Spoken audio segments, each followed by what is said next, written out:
Vakratunda Mahakaya Koti Surya Samaprabha Nirvignam Kurume Deva Sarvakaryashu Sarvada. A very good morning everyone present here, Your Excellencies, distinguished guests, ladies and gentlemen, the boys and girls. It gives me immense pleasure to welcome you all for Open Day 2024. I am Panchami SV, Assistant Professor from Department of Electronics and Communication Engineering. We are grateful for presence of so many of you here today. We appreciate you for taking time off to join us today. Prayer is an action. It is process of talking with God with energy in order to achieve a purpose. So let us begin this auspicious day by seeking the blessings of Almighty. I now call upon Mrs. Rupa from Department of ISC on the stage to render the invocation.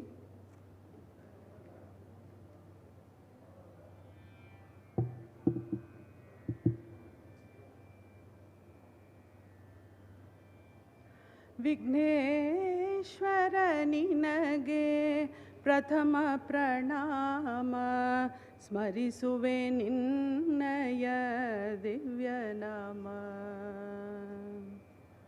Vighneshwara ನಿನಗೆ ಪ್ರಥಮ ಪ್ರಣಾಮ ಸ್ಮರಿಸುವೆ ನಿನ್ನಯ ದಿವ್ಯ ನಾಮ.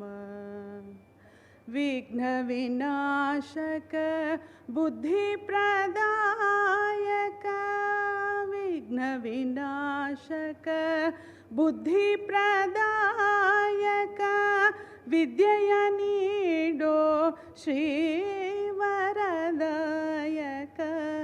ಚರಣ ಕಮಲ ನಿನ್ನ ಪೂಜಿಪೆ ಅನುದಿನ ಚರಣ ಕಮಲ ನಿನ್ನ ಪೂಜಿಪೆ ಅನುದಿನ ಪಾವನಗೊಳಿಸೋ ಈ ಶಾಂತಿಧಾಮ. ವಿಘ್ನೇಶ್ವರ ನಿನಗೆ ಪ್ರಥಮ ಪ್ರಣಾಮ. ಗಂಗಾಧರ ಸುತ ಚಂದ್ರ ಸುಧಾರಕ ಸಂಕಟ ಹರಿಸೋ ಶ್ರೀ ಶುಭದಾಯಕ ಭವಸಾಗರವನ್ನು ದಾಟಲು ಅನುದಿನ ಭವಸಾಗರವನ್ನು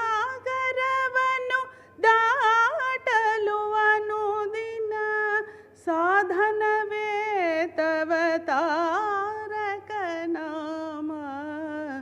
ವಿಘ್ನೇಶ್ವರ ನಿನಗೆ ಪ್ರಥಮ ಪ್ರಣಾಮ ಸ್ಮರಿಸುವೆ ನಿನ್ನಯ ದಿವ್ಯ ನಾಮ. ವಿಘ್ನೇಶ್ವರ ನಿನಗೆ ಪ್ರಥಮ ಪ್ರಣಾಮ ಪ್ರಥಮ ಪ್ರಣಾಮ ಪ್ರಥಮ ಪ್ರಣಾಮ.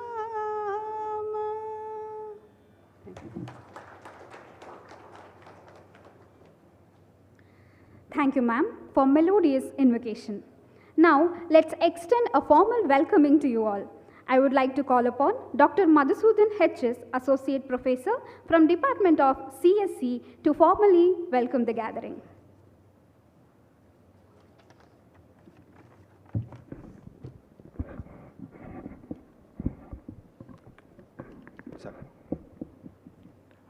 Good morning, everyone. I am Dr. Madhusudan H.S., Associate Professor from Computer Science Department. Feel delighted to welcome you all for the Open Day 2024. It is a pleasure to see many eager faces here today as we open our doors to the prospective students, parents, and guardians. We hope to provide valuable insights on many aspects. Firstly, I would like to welcome Mr. Sundar K.S., Associate Vice President, Infosys, Mysuru. We are honored to have you here, sir. Looking forward to your valuable words. A warm welcome to you, sir.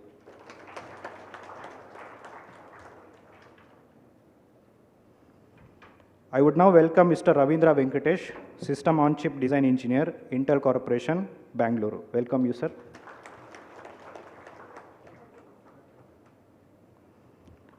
We are happy to have Mr. Uday Shankar, CET Nodal Officer, who will be joining us very shortly. I take this opportunity in welcoming President of today's function, ex-corporator of Mysuru City Corporation and Honorable President of Vidyavardhaka Sangha, Sri Gundappa Gowda sir. Welcome you, sir.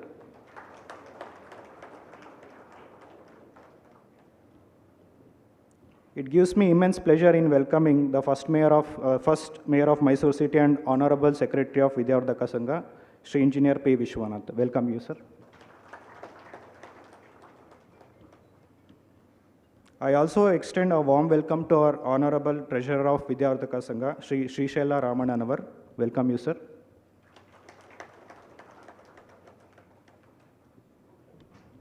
It's always a pleasure to welcome the torchbearer of this institution and our beloved principal, Dr. B. Sadashivegowda. Welcome you, sir.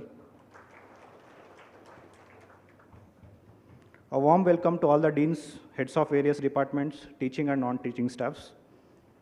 A cordial welcome to all the pre-university students, their parents and guardians. A gracious welcome to all the members of press and media. We look forward in assisting you in the journey of exploring educational opportunities. Have a good day at VVC. Thank you.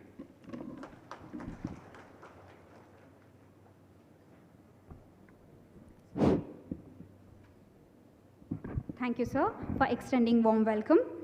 Light is a symbol of brightness and prosperity. As sunlight expels the darkness, similarly, blessings brings prosperity and happiness in our lives. Let us have our traditional lamp lighting ceremony. I request the dignitaries on the dais to lighten the lamp and inaugurate Open Day 2024.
Thank you all.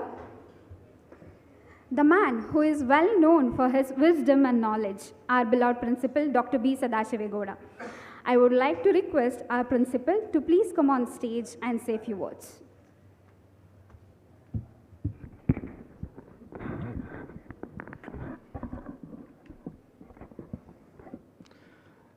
ಎಲ್ಲರಿಗೂ ನಮಸ್ಕಾರ. Good morning, ladies and gentlemen. Let me once again welcome each one of you to Open Day 2024. On the days, we have Mr. Sundar from Infosys. He is going to talk about opportunities in IT sector and also the challenges.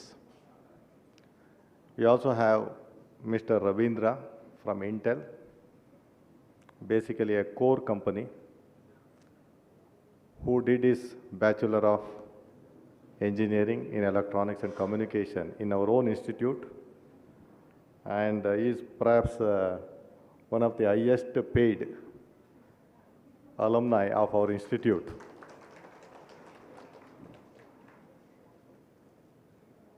We have the Honorable President, Sri Gundappa Gowda, the Honorable Secretary, Engineer P. Vishwanath, the Honorable Treasurer, Sri Srishaila Ramananavar, all the respected deans, my dear parents, and the students who have just appeared in the PUC examinations, successfully cleared, who wrote CET examination and waiting for the results, and all the respected parents and press and media.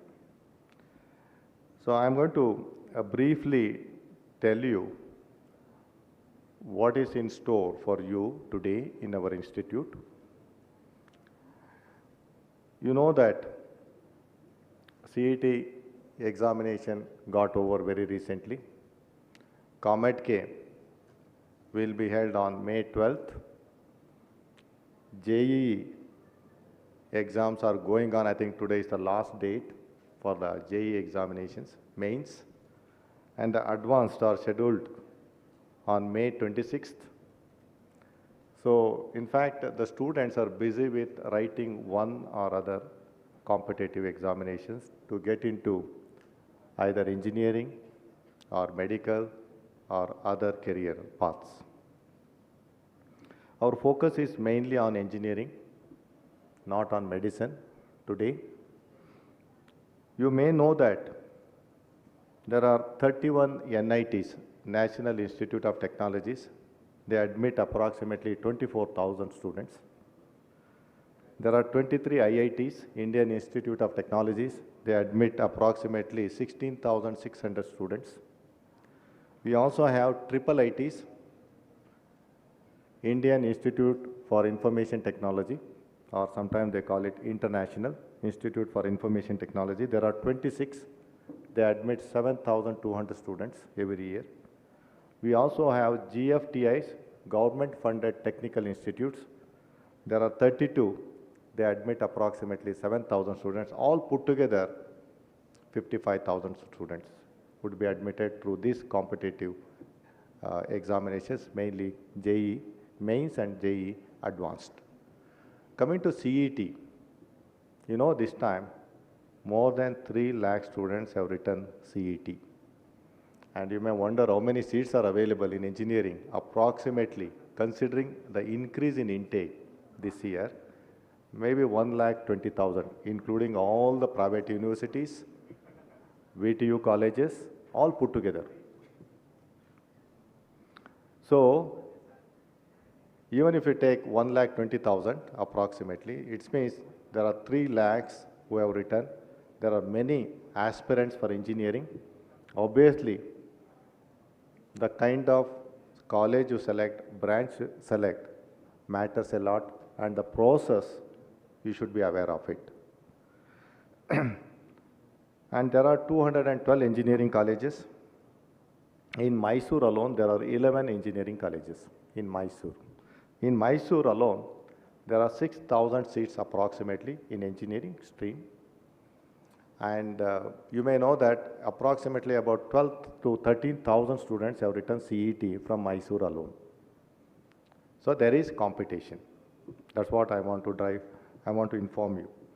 And when you come to the seat selection, ours is a private institute, a self-financing institute. We have 25% management quota, 30% Comet K quota. You know, people who are writing Comet K, take it seriously.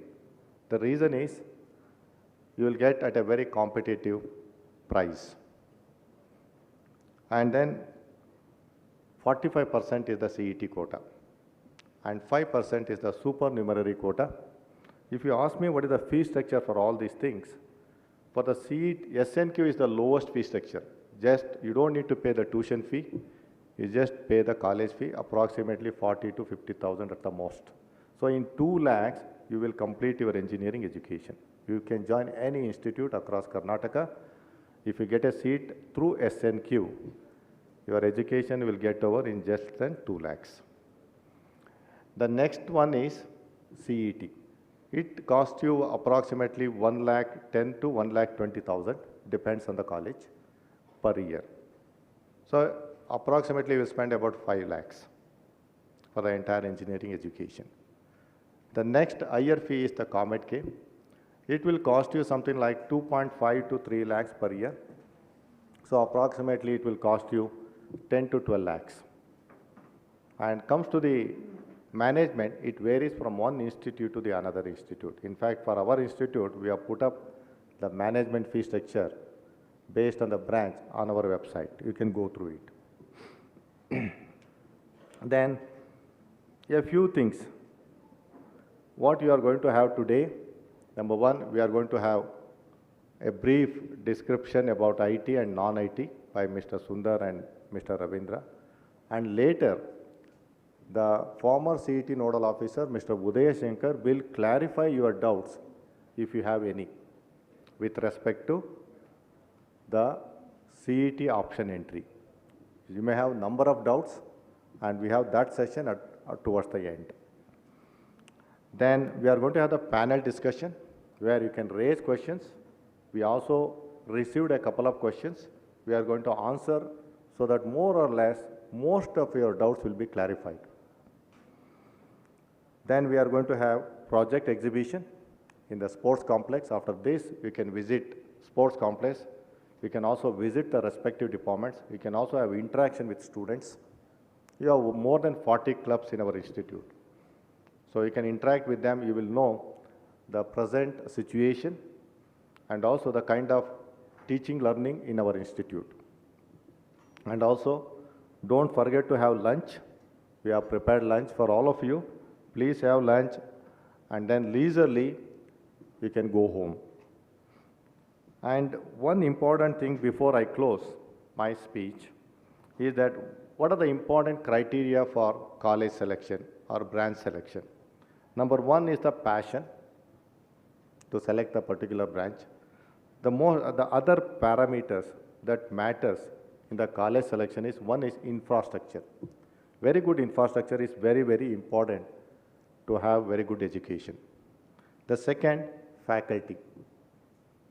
Let me tell you, we have 238 faculty members and more than 100 faculty are with PhDs. So faculty play a key role in providing quality engineering education. So we have very passionate and committed faculty members in our institute. The third important parameter to select a college is the placement. And last year we had very high unprecedented placements.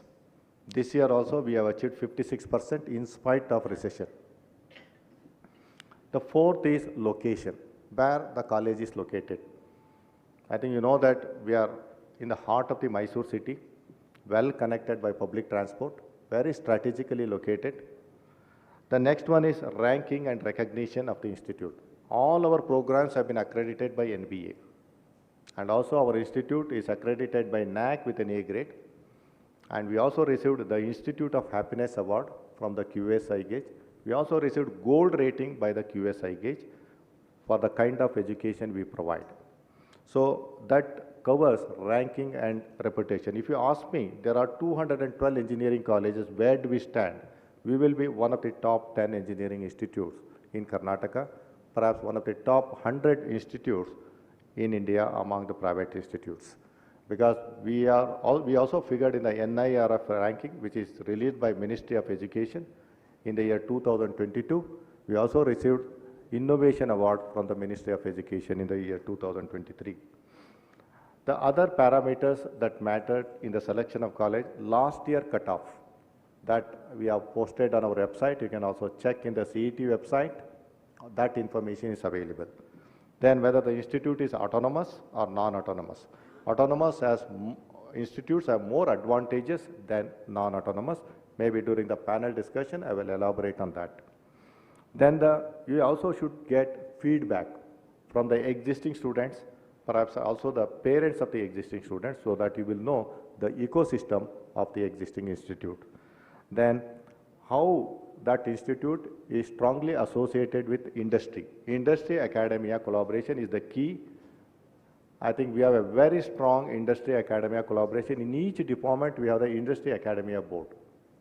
So we are doing extremely well in establishing centers of excellence in association with industries.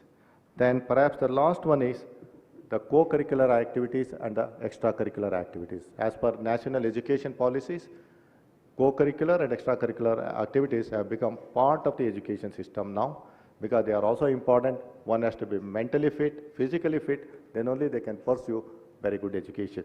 So you have to select the institute that provides importance to all these things.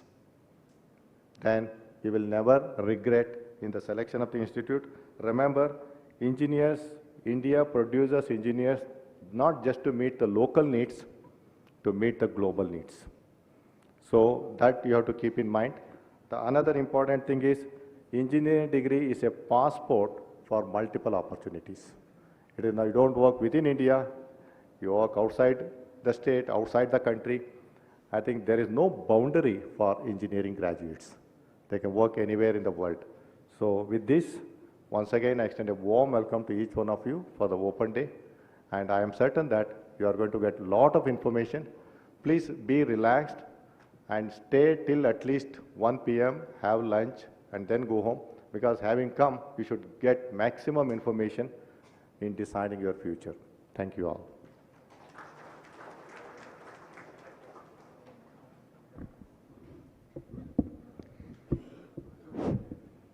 Thank you, sir, for your valuable insights.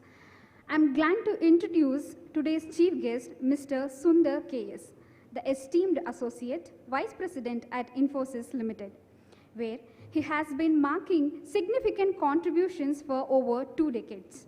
Mr. Sundar is a distinguished scholar with a Bachelor of Engineering in Electrical and Electronics Engineering and a Master of Technology in Power System, both from Mysuru University. He further studied his Master of Science in Software Systems from BITS Pilani, Rajasthan. He is currently pursuing his research on big data application on load forecasting in smart grids, enhancing his expertise in emerging technology. Mr. Sundar also oversees the development of Infosys Wingspan, a cutting-edge platform designed to prepare a future-ready workspace through holistic learning solutions. His leadership extends to his role in the Executive Governing Council of Infosys Education, Training and Assessment, where he amplifies thought of leadership and talent competency. Outside of Infosys, Mr. Sundar is deeply involved in global education initiatives. He is passionate about working with multiple NGOs to improve the education of underprivileged children in rural areas, helping them to achieve greater heights. In spite of his busy schedule, he has joined us today's occasion. On behalf of VVCE family, once again, I welcome Mr. Sundar K.S. Welcome you, sir. Now I request Mr. Sundar K.S. to address the gathering.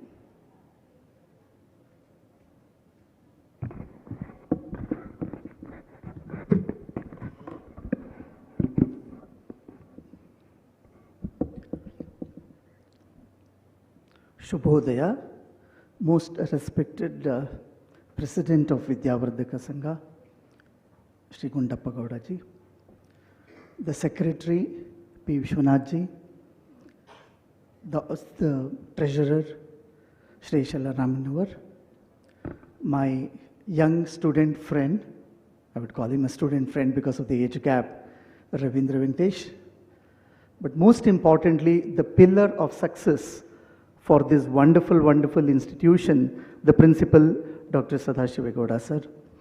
And of course, equally responsible people, all my respected gurus who are actually sitting in front of you. It's a great honor, trust me. Probably this might be the nth occasion. I will leave the n as a variable to you. Nth occasion for me being here in this wonderful institute. But every time when I come, I see new faces. I see new enthusiasm. And I feel it is my duty to actually share with you what the world is all about today.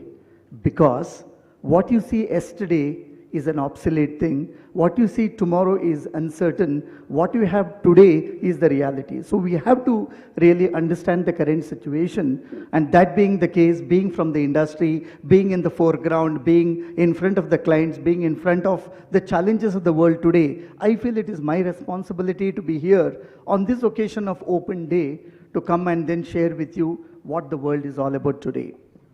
Open day, I think, if you really look at, has two purposes. Especially for my undergraduate students, I know that it's a mix of both undergraduate students studying in this wonderful institute, plus the aspirants of the engineering, both groups are there. This open day is to open up your minds, especially people who are actually about to graduate in engineering, what the world is going to be for you tomorrow. and also for those who are actually entering into the world of engineering, what the world is going to be today and how we can be well prepared in this regard. So I'll just take about 5 to 10 minutes, but I want to pass some very, very, very important information to all of you. So I request your attention, especially my student friends. As I said, the world has changed. 30 years back, when I got my graduation, came out of the engineering school, the first thing that everyone told me when I joined my first job was, Sundar, you have to be a very good problem solver. Engineers are meant to be problem solvers. By that time, I had my sister who was actually doing her medicine.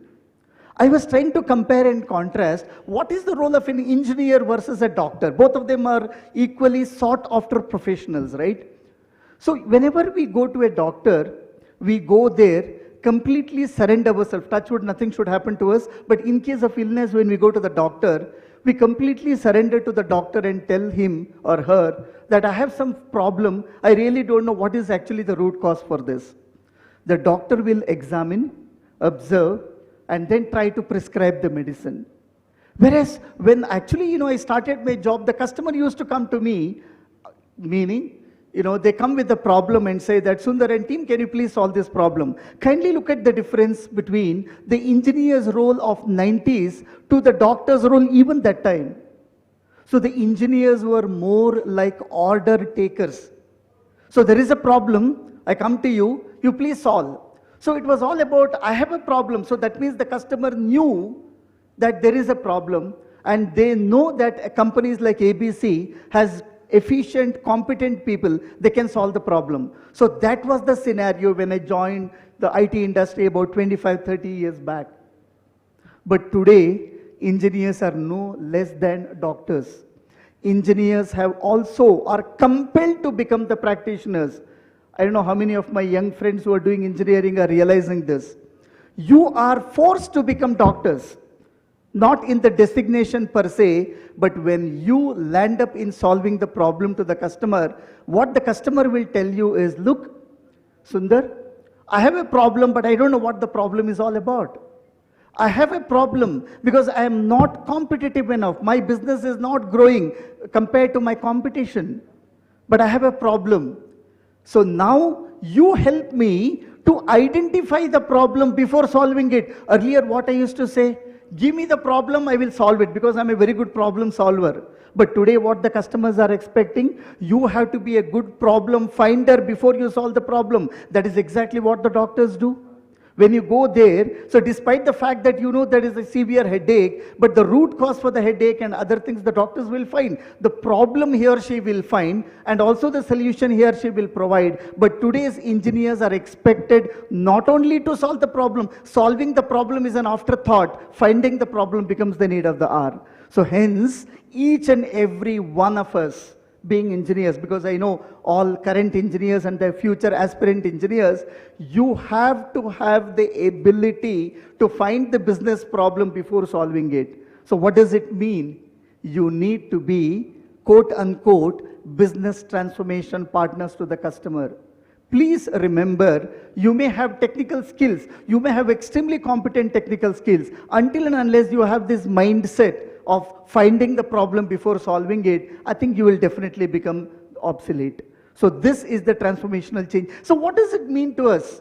For example, I know there are engineering graduates and others. We learn about programming languages, we learn about thermodynamics, we learn about turbines and generators and all those. I'm talking about engineering as a landscape, complete landscape.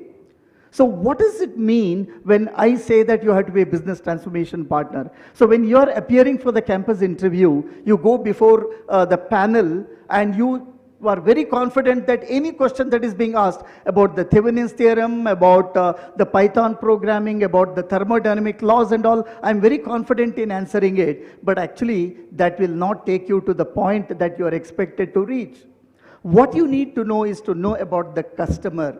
or the client or the organization that you are appearing for the interview. What is their business? What are some of the research and innovation that they are doing? So it is important that whether they are working on a banking domain or an insurance domain or a retail domain, energy utility domain. So hence engineers have to have a holistic knowledge rather than a confined technical know-how alone.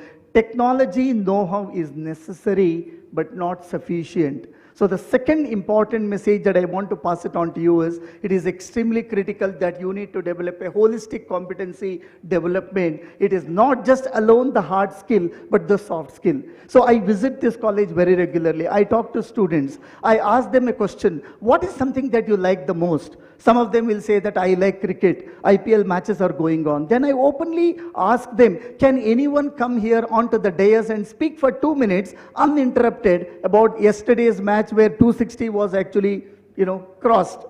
See, we all know about it, but do we have the ability to articulate? You know why I'm saying, my friends?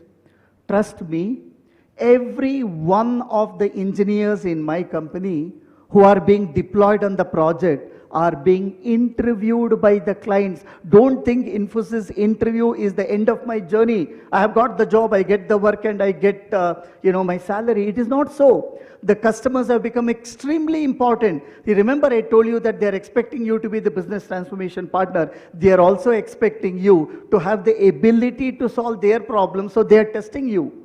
They're testing you, so you need to have the ability to speak, not just in front of the interview panel that comes to you in the final year or the final semester, but even when you are working on the project, you will have to answer to customers' questions. So it is very critical that you develop the ability to speak. The soft skill becomes extremely critical. Hard skill is important, soft skill is important, holistic knowledge is important. I talked about the domain knowledge. Domain knowledge, kindly remember these terminologies. These are extremely critical knowledge for you. The last bit is, I want to mention about two important things. One is the change that I talked about. How can I, kind of concise and mention about this change? And finally, I want to talk about this wonderful institute. If you remember, I told you that things have changed. Engineers' expectations have changed. I would articulate the change from three perspectives. Please remember this. Work has changed, workplace has changed, workforce has changed. Three important changes today in the engineering world. I'll explain in the level that you can understand. The work has changed. You know what the work has changed? If you make a call to call center, I'm sure all of you, I give this analogy every time. If you make a call to the call center, earlier during our times, we used to hear a very sweet voice. For example, I brought a new television set is not working, I make a call to the call center. I used to hear a sweet voice, welcome to, let's say, Samsung, television service center. How can I help you? All those beautiful voices. But today, what are you hearing? If you make a call, there will be a sweet recorded voice which says, press 1 to continue with your debit if it is a banking thing, 1 to continue with your debit card, 2 with the credit card, 3 with something. Finally, it says, if you want to talk to our customer service executive, press 9. What does it mean? Today, world has changed from a manual human-centric approach to a machine-centric approach. I repeat again. Today, the work has changed from a human-centric approach to a machine-centric approach. Extreme automation is being realized, and I'm sure very soon you're going to hear about one of the branches of engineering offered by Vidyavardhaka called AI and ML. What is AI? Artificial intelligence. What is ML? Machine learning. What does it mean underneath? It is all about tomorrow when you actually go to the bank, you will not see the banking personnel, you will see a robot sitting and then talking to you in exactly the way you are actually having an officer talking to you. So today, the machine learning. What is this machine learning all about? Natural intelligence exhibited by the engineers like us is imbibed as an artificial intelligence by those machines and trying to emulate, trying to simulate what probably an engineer would have done. So now comes the big question. Is there an existential crisis for engineers? The answer is yes and no. Yes, because if you continue to live in the comfort zone that we all are in, very soon we become the dinosaurs of yesterday. But if you develop the ability to create that artificial intelligence using our natural intelligence, then you will not face the existential crisis. My dear friends who are doing engineering, please remember this. If I'm very good in Java, if I'm very good in Python, etc., they all are necessary but not sufficient, because by the click of a button, thousands of lines of code can be generated by what we call it as the GPTs of the world. Correct? Generative, pre-trained transformers of the world today. So that means I should be a lot more intelligent than machine. I should have the natural intelligence to create artificial intelligence. And until and unless I do that, your civil, mechanical, electrical, computer science, IS doesn't make any difference. You need to have the right mindset. You need to have the right ability to create such kind of an artificial intelligence technique, or the, using your natural intelligence. So the work has changed. Workplace has changed. Unlike the earlier days, I hardly go 3 days a week to the office. Today, the office is all about hybrid nature. So which means you work from home as well as work anywhere. So we need to have the ability to connect with the people. We need not have to physically be present all the time. We need to have that kind of a skill to work in a global team in a way, which can facilitate hybrid nature of work. The last thing is the workforce. So, you don't get only the Vidyavardhaka students forming a team. You will have someone from Russia who speaks English, but it's so difficult for you to understand. Someone from Thailand who speaks English, but so difficult to understand. Someone from Mexico who speaks English, but it is so difficult to comprehend. But all of you are form of the global team. So it is extremely critical that you, being the global citizens, ability to develop that global citizenship becomes extremely critical. So work has changed, workplace has changed, workforce has changed. The natural intelligence has become so powerful that it is creating artificial intelligence. Artificial intelligence is so powerful that it is mimicking the intelligence of an engineer. And until and unless we realize all of that, it becomes very difficult for us to survive. And hence, any engineering college need to have this kind of a mindset. Ability to develop all of, the engineers of those colleges. My final bit, I have the responsibility of more than 700 engineering colleges because I have the Campus Connect responsibility. But, I am here. I just want to talk a little bit about this institute. I'm so happy to let you know, especially for parents who are actually having their kids here on this occasion, Infosys, Springboard, and Vidyavardhaka have signed an MOU, Memorandum of Understanding. As a part of that, the entire digital learning content of Springboard is offered to every student of Vidyavardhaka free of cost. So what does it mean? They can learn anytime, anywhere, on any device. The teachers are oriented. So you have all the adequate content. The internships are offered through Springboard and Vidyavardhaka. The students can be the recipients of this particular offering. And most importantly, through this digital learning, what happens in our organization or in the business front will be made available to the students. At the end of the day, when you take this certification, when you appear for the campus selection, you will have an authentic certificate being given from one of the IT leaders in the company, Infosys Springboard. So you can showcase all of that, and I'm very happy that the progress of Vidyavardhaka when it comes to Springboard has been truly heartening, and I should say this is primarily because of the wonderful support that we got from all the professors and the management. Before I sign off, sorry I took a little more time, but I wanted this to be passed on to you. Something that appeals the most in this wonderful institute is the support of the management. I have talked to many people. I have interacted with many institutes in India outside because I travel all across the globe, interact with the colleges and all. In front of the management, the professors will speak very good about the institute.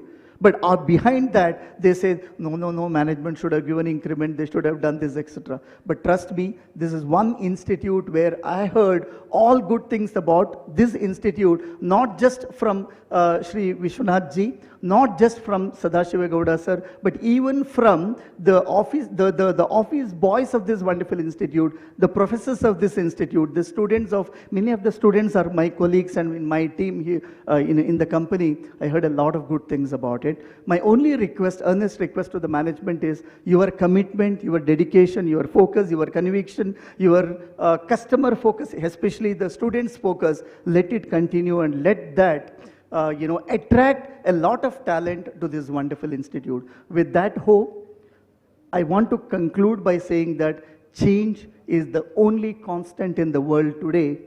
So please be resilient to this change. Second, you need to work very hard. Hard work is necessary, but smart work is the need of the hour. You need to work very smart, be it the students of engineering or the aspirants of engineering, because you have tons of opportunity tomorrow, but if you are not having the ability to grab it, then I think it's going to be very tough. So once again, thank you, sir, for this wonderful opportunity. Absolute pleasure to be here all the time and share a bit of my experience with all of you. And I hope that this day will actually open up the minds of all of us, and it will truly depict the open day, the objective of setting up this wonderful event on this day. So thank you so much. Wish you all the best, my friends.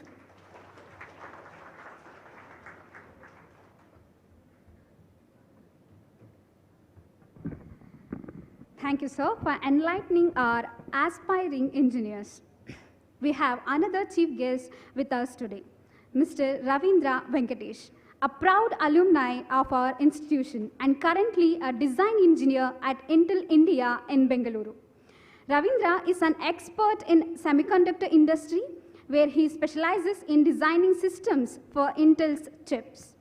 He started his academic journey right here, earning his Bachelor of Engineering in Electronics and Communication from Vidyavardhaka College of Engineering, where he graduated with honors. He then pursued his master's degree in microelectronics at the Indian Institute of Technology, Bombay.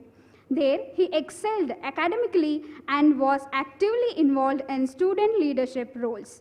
He joined Intel in July 2016 and has since been instrumental in advancing their engineering projects, showcasing his expertise in semiconductor technology and programming languages like MATLAB, Python, and C++.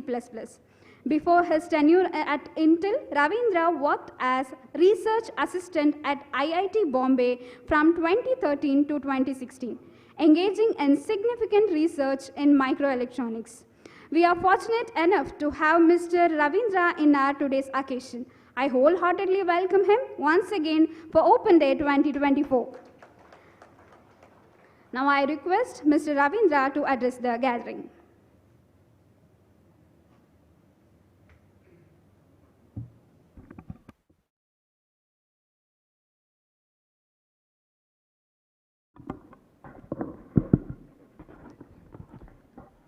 Ellarigu namaskara and good morning everyone. Thank you Sadashiv Gada sir, Kundappa Gowda sir, Vishwanath sir, Srisailam sir for inviting me. It gives me great honor to be at the institute, the alma mater where I studied from 2008 to 2012. And I would also thank Sundar sir for his enlightening words to my juniors as well as potential juniors who might join this institute. Before moving on to advising you about what to do after you join engineering, I would like to take a walk down the memory line to tell you about the days I spent here. When I joined here, I actually, there are a few incidents that I want to tell you. So, I was always interested to work in a core domain. So I did not know what to do, what not to do, how to get into that, nothing. But I would just like to say one thing, that whatever achievements or whatever that ma'am just told all of you guys, the foundation was laid right here. What you're seeing is the completed building, you're not seeing the foundation. The foundation is within, and the foundation happened right here in this institute. The staff, the professors, everybody had been so supportive when I was here that I could reach the place where I am today. And I'm honored to be alumni of this institute. So that was my journey in brief to tell you about what my days that I spent here. A few things about what you guys are looking for, right? There are many people here, I see confused faces, confused parents. I could remember my days when I was sitting there, not knowing what to do, what is in store for me next. So I would just like to tell you one thing. There are multiple branches. electronics, computer science, information science. Yeah, there are multiple numerologies, new nomenclatures that everybody is saying. But trust me one thing, as the time has progressed, what I've realized is the interdisciplinary boundaries have reduced. It doesn't matter whether you are studying EC, you're studying CS, or you're studying mechanical. It doesn't matter anymore because every project has become so interdisciplinary in nature that our engineers needs to be ready to take up any role in any point in time. That's how the branches are right now. When I graduated, we were all stuck up on branches. We were saying, okay, I'm studying ASC, someone is studying CS, someone is studying IT. Doesn't matter anymore. So your adaptability to get into any role in any point of time is what makes you a true engineer. It's sad to see that a lot of engineering graduates are present in this country, but there are very few engineers. I'll tell you what it means. Sundar sir actually gave a very beautiful analogy of a doctor and an engineer. It's a very beautiful analogy. Medical practitioners are actually applied biologists, applied zoologists, but engineers are never seen in a role of applied mathematicians or applied physicists. They are engineers who have a very weak foundation in mathematics and they become graduates and they're struggling in the industry.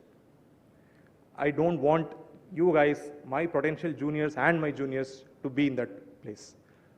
So what I would tell you is, with the advent of AI, things are, there's a lot of talk around the industry that engineers might become obsolete. No, engineers will not become obsolete. People who are not aware of how to build that intelligence, or people who do not know how to use that intelligence to make a better design, they'll go obsolete. That's what will end up happening. So with this advent, it has become more challenging, more taxing, and with this global work model that we are right now in the hybrid workforce, the communication that we need to work like a team without even seeing their faces. That's how the new engineering world looks like. So if you want to be relevant, I would say that take your basics, take your foundations right. It doesn't matter what you choose. Ask yourself, what is your interest? There may be people who are sitting here just because their parents pulled them to sit here. I know that because I've been there. Okay? So ask yourself whether you really want to be an engineer. That's the first question you need to ask, before asking whether which branch you need to choose, which college you need to choose. That's secondary. Do you really want to be engineers? That's the first question. If you have the urge to be an engineer, you will definitely be an engineer. Not just an engineering graduate, an engineer. I'll just tell you briefly about how the industry looks these days. I work in a semiconductor domain. I graduated in ENC. So I basically work on processors and processor designs, and whatever you have in your laptops, the chips, that's what me and my team and my extended team in Intel builds. So with the current thing, with the current geopolitical situations, you know what happened in 2020.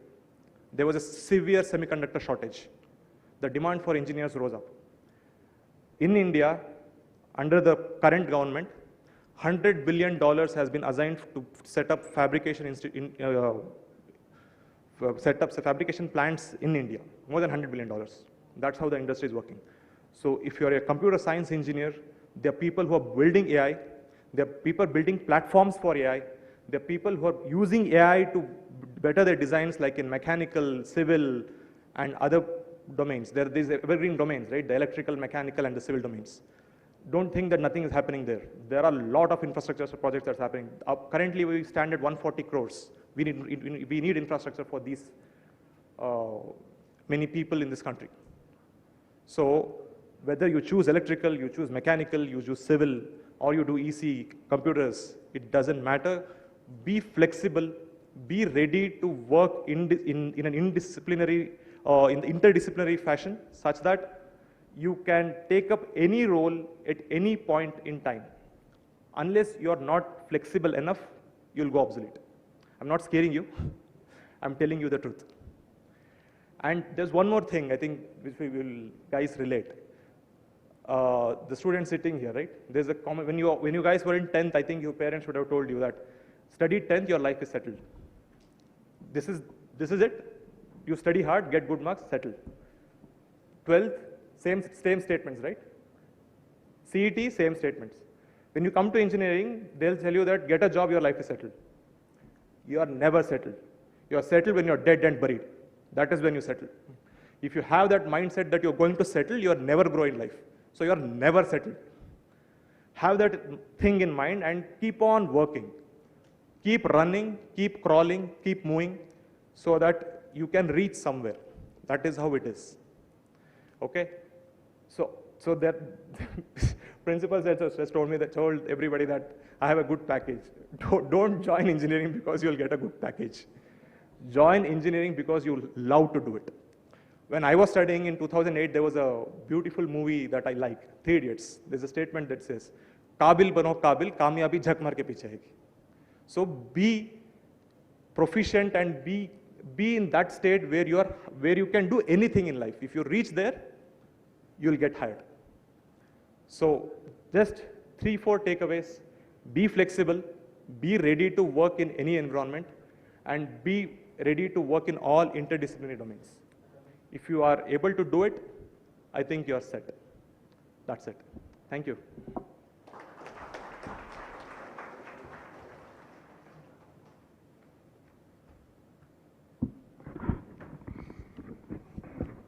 Thank you, sir, for passing on your legacy and guidance.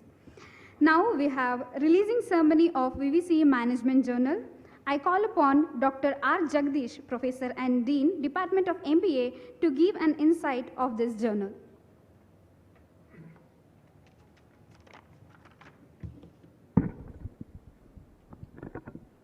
Good morning, all of you. It's my privilege to announce the release of 2 publications from the Department of Business Administration, MBA, in our college VVC. So distinguished dignitaries on the dais and all my prospective engineering students here, along with their parents, and also the invitees, ladies and gentlemen. So as I said, I am very grateful to the management for encouraging and supporting and also giving the necessary funds for bringing out the 2 publications. One is the Vidyavardhaka Journal of Management, which acts as a platform for the researchers, academicians, and practitioners to share their research articles. So it's a biannual publication. The second one is a compilation of case studies written by our own internal faculty of the Department of Business Administration in VVC. So once again, I thank all the authors for contributing the articles to these publications. And of course, I remain grateful to the management and our beloved principal for all the support, encouragement, and hand-holding during all these days. So I once again thank all of you here for witnessing this wonderful event, because I do consider this as a very momentous event, because we are for the first time bringing out these publications from the Department of MBA. So may I now request our dignitaries to release the publications. Thank you very much.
So thank you all the dignitaries, and I sincerely thank our beloved principal and the honorable management for the wonderful support they have given. So thank you very much. Thank you all. Now I call upon the man who is well known for his distinct mission and vision, Honorable Secretary of Vidyavardhaka Sangha, Engineer P. Vishwanath, to enlighten us on this occasion.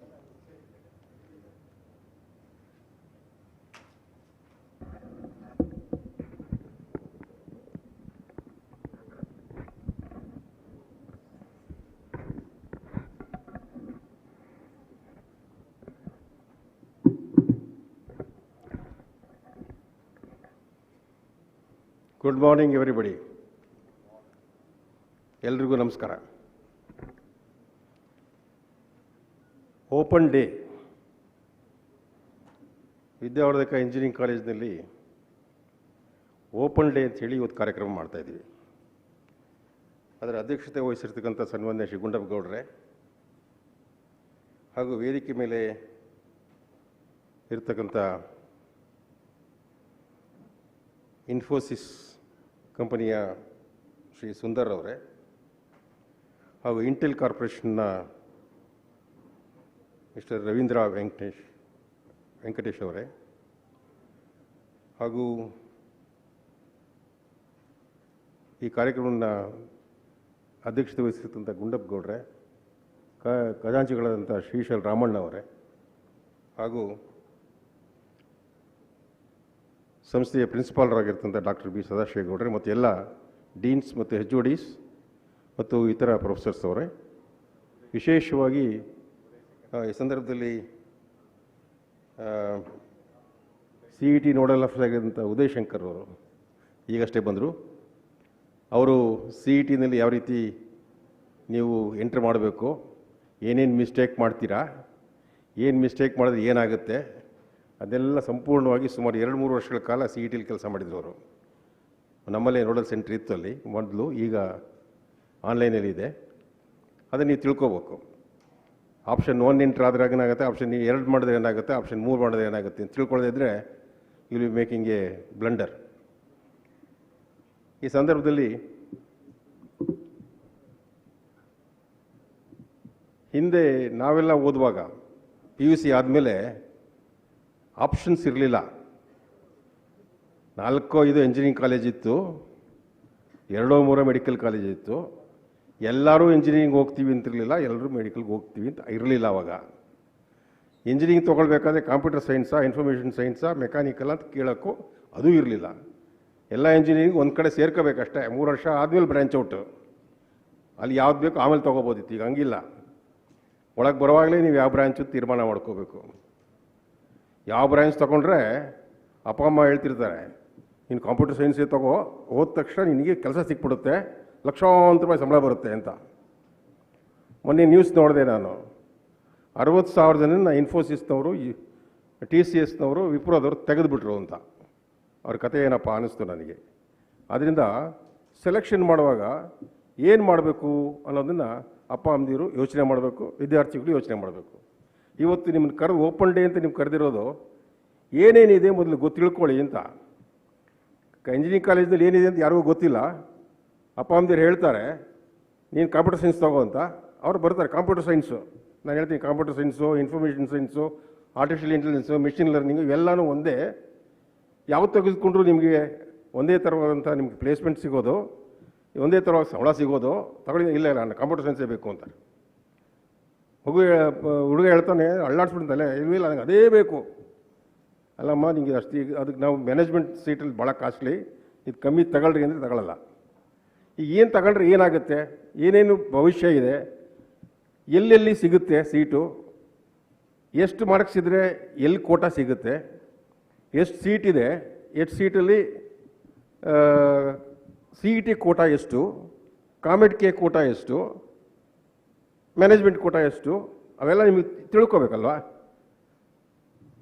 90% ಮೇಲೆ ಬಂದಿರುತ್ತೆ, 98% ಬಂದಿರುತ್ತೆ ಮಗು. Sir management seat ಕೊಟ್ಬಿಡಿ ನೀವು computer science ಅಂತಾರೆ. ಅಲ್ಲಪ್ಪ ನಿನಗೆ ಸೀಟಲ್ಲಿ ಸಿಗುತ್ತಲ್ಲ, ಹೌದಾ ಸರ್ ಸಿಗುತ್ತಾ, ಅದಿಲ್ಲದೆ ಕಾಮೆಡ್-ಕೆ ಸಿಗುತ್ತಾ, ಕಾಮೆಡ್-ಕೆ ಅಂತ ಒಂದು ಇದೆಯಾ ಸರ್ ಅಂತಾರೆ. ಅರ್ಧ ಜನ ಕಾಮೆಡ್-ಕೆ ಇರೋದೇ ಗೊತ್ತಿಲ್ಲ. ಬರೀ ಈ CET ಕಟ್ತಾರೆ, ಮ್ಯಾನೇಜ್ಮೆಂಟ್ ಸೀಟಿಗೆ ಬರ್ತಾರೆ, ಮಧ್ಯ ಕಾಮೆಡ್-ಕೆ ಬಿಟ್ಟೇ ಬಿಡ್ತಾರೆ.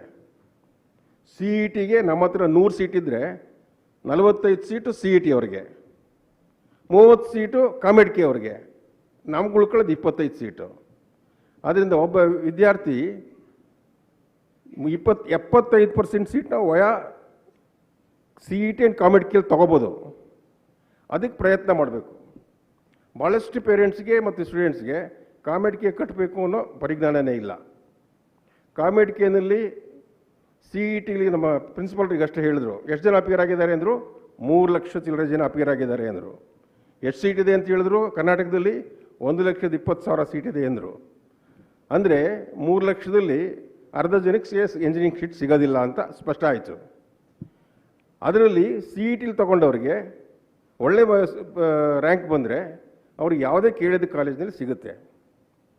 ಯಾವುದೇ ಕಾಲೇಜಲ್ಲಿ ಸೀಟ್ ಸಿಕ್ಕಿದ್ರೂ ನಿಮಗೆ ಕೊಡೋದು VTUನವರೇ ಡಿಗ್ರಿ ಕೊಡೋದು.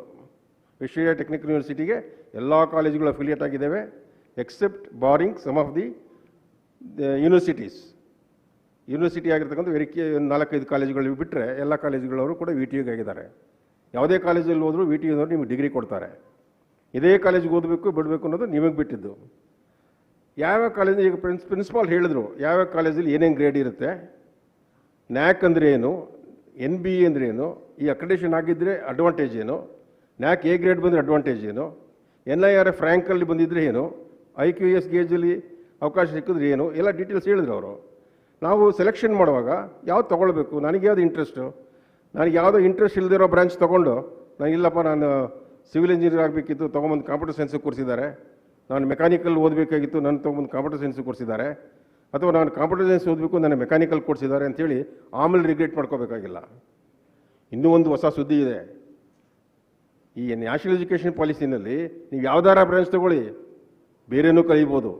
ನಮ್ಮಲ್ಲಿ ಬೇರೆ ಏನು ಕಲಿಸ್ಕೊಡ್ತೀವಿ, ಮೆಕ್ಯಾನಿಕಲ್ನವರು ಕಂಪ್ಯೂಟರ್ ಸೈನ್ಸ್ ಕಲಿತಾರೆ, ಸಿವಿಲ್ನವರು ಕಂಪ್ಯೂಟರ್ ಸೈನ್ಸ್ ಕಲಿತಾರೆ.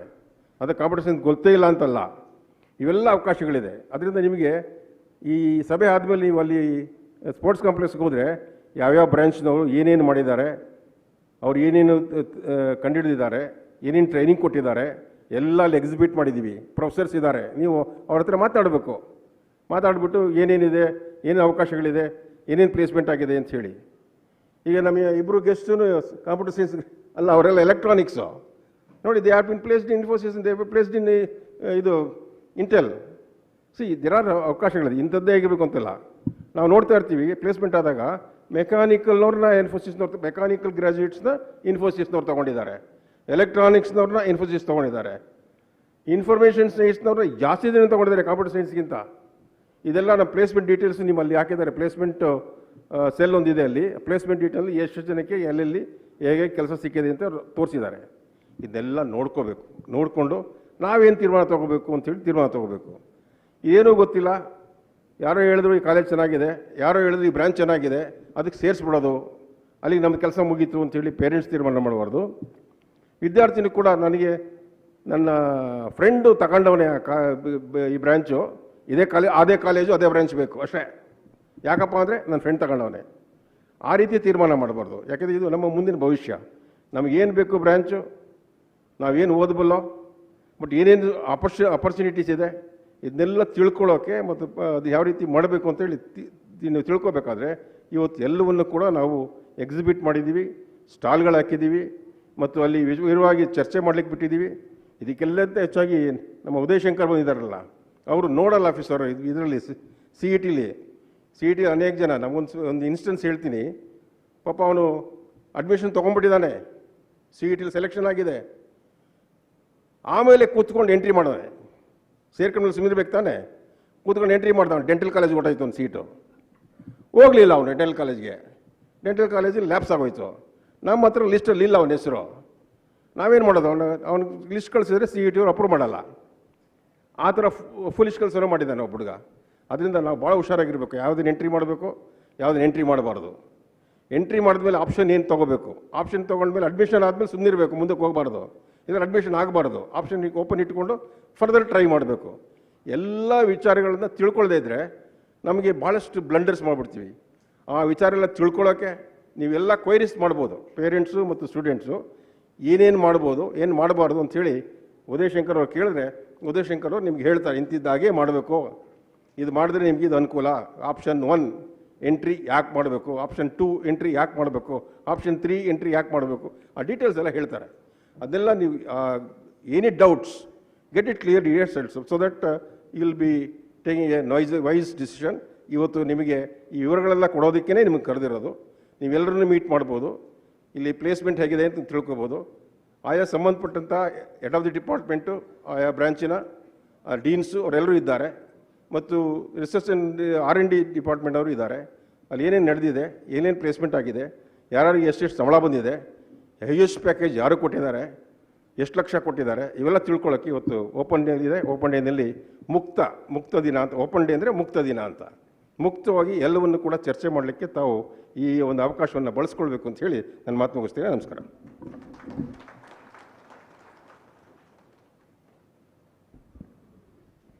Thank you, sir, for your guidance. I now request Honorable President of Vidyavardhaka Sangha, devotee of Ramakrishna Ashrama, Sri Gundappa Gowda, to deliver presidential address.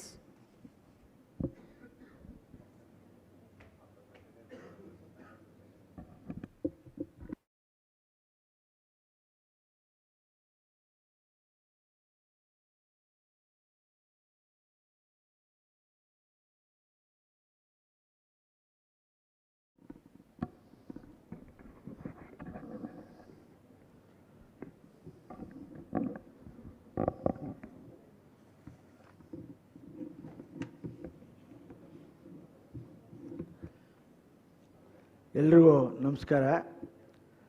ಅಖಂಡ ಮಂಡಲಾಕಾರಂ ಯಾವತ್ತ ಚರಾಚರಂ ತತ್ಪದಂ ದರ್ಶಿತಮೇನ ತಸ್ಮೈ ಶ್ರೀ ಗುರುವೇ ನಮಃ.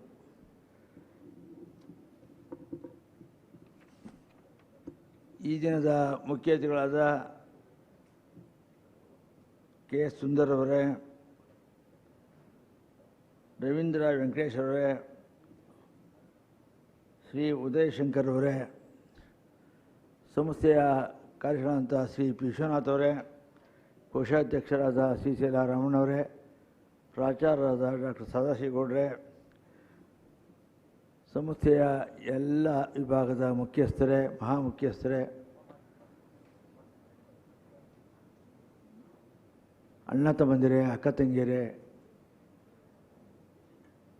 ಕಾಲೇಜು ಅದನ್ನು ಆವಾಗ ಕೆ ಪುಟ್ಟಸ್ವಾಮಿಯವರೇ ನಗರಾಭಿವೃದ್ಧಿಯಿಂದ ನಿವೇಶನವನ್ನು ಪಡೆದು ಅಲ್ಲಿ ಒಂದು ಕಟ್ಟಡವನ್ನು ಕಟ್ಟಿ ಅಲ್ಲಿ ಹೈಸ್ಕೂಲನ್ನು ಪ್ರಾರಂಭಿಸಿದ್ರು.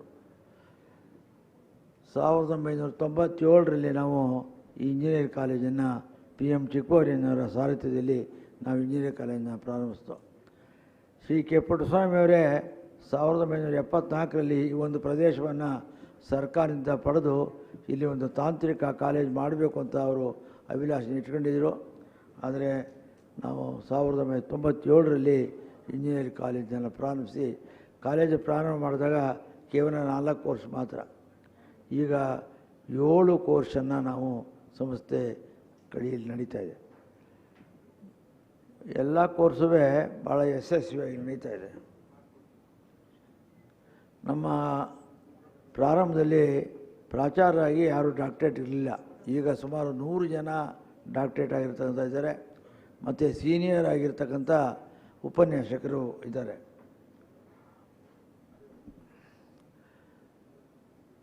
ನಾವು ಈ ನಮ್ಮ ಕಾಲೇಜು ನಾವು ಯಾರೂ ಸಿಟಿ ಬಸ್ ವ್ಯವಸ್ಥೆಯನ್ನು ಮಾಡಿಲ್ಲ. ಕಾರಣ ಎಷ್ಟೇ ಯಾರೂ ಬಸ್ಸನ್ನು ಉಪಯೋಗಿಸ್ತಾ ಇಲ್ಲ.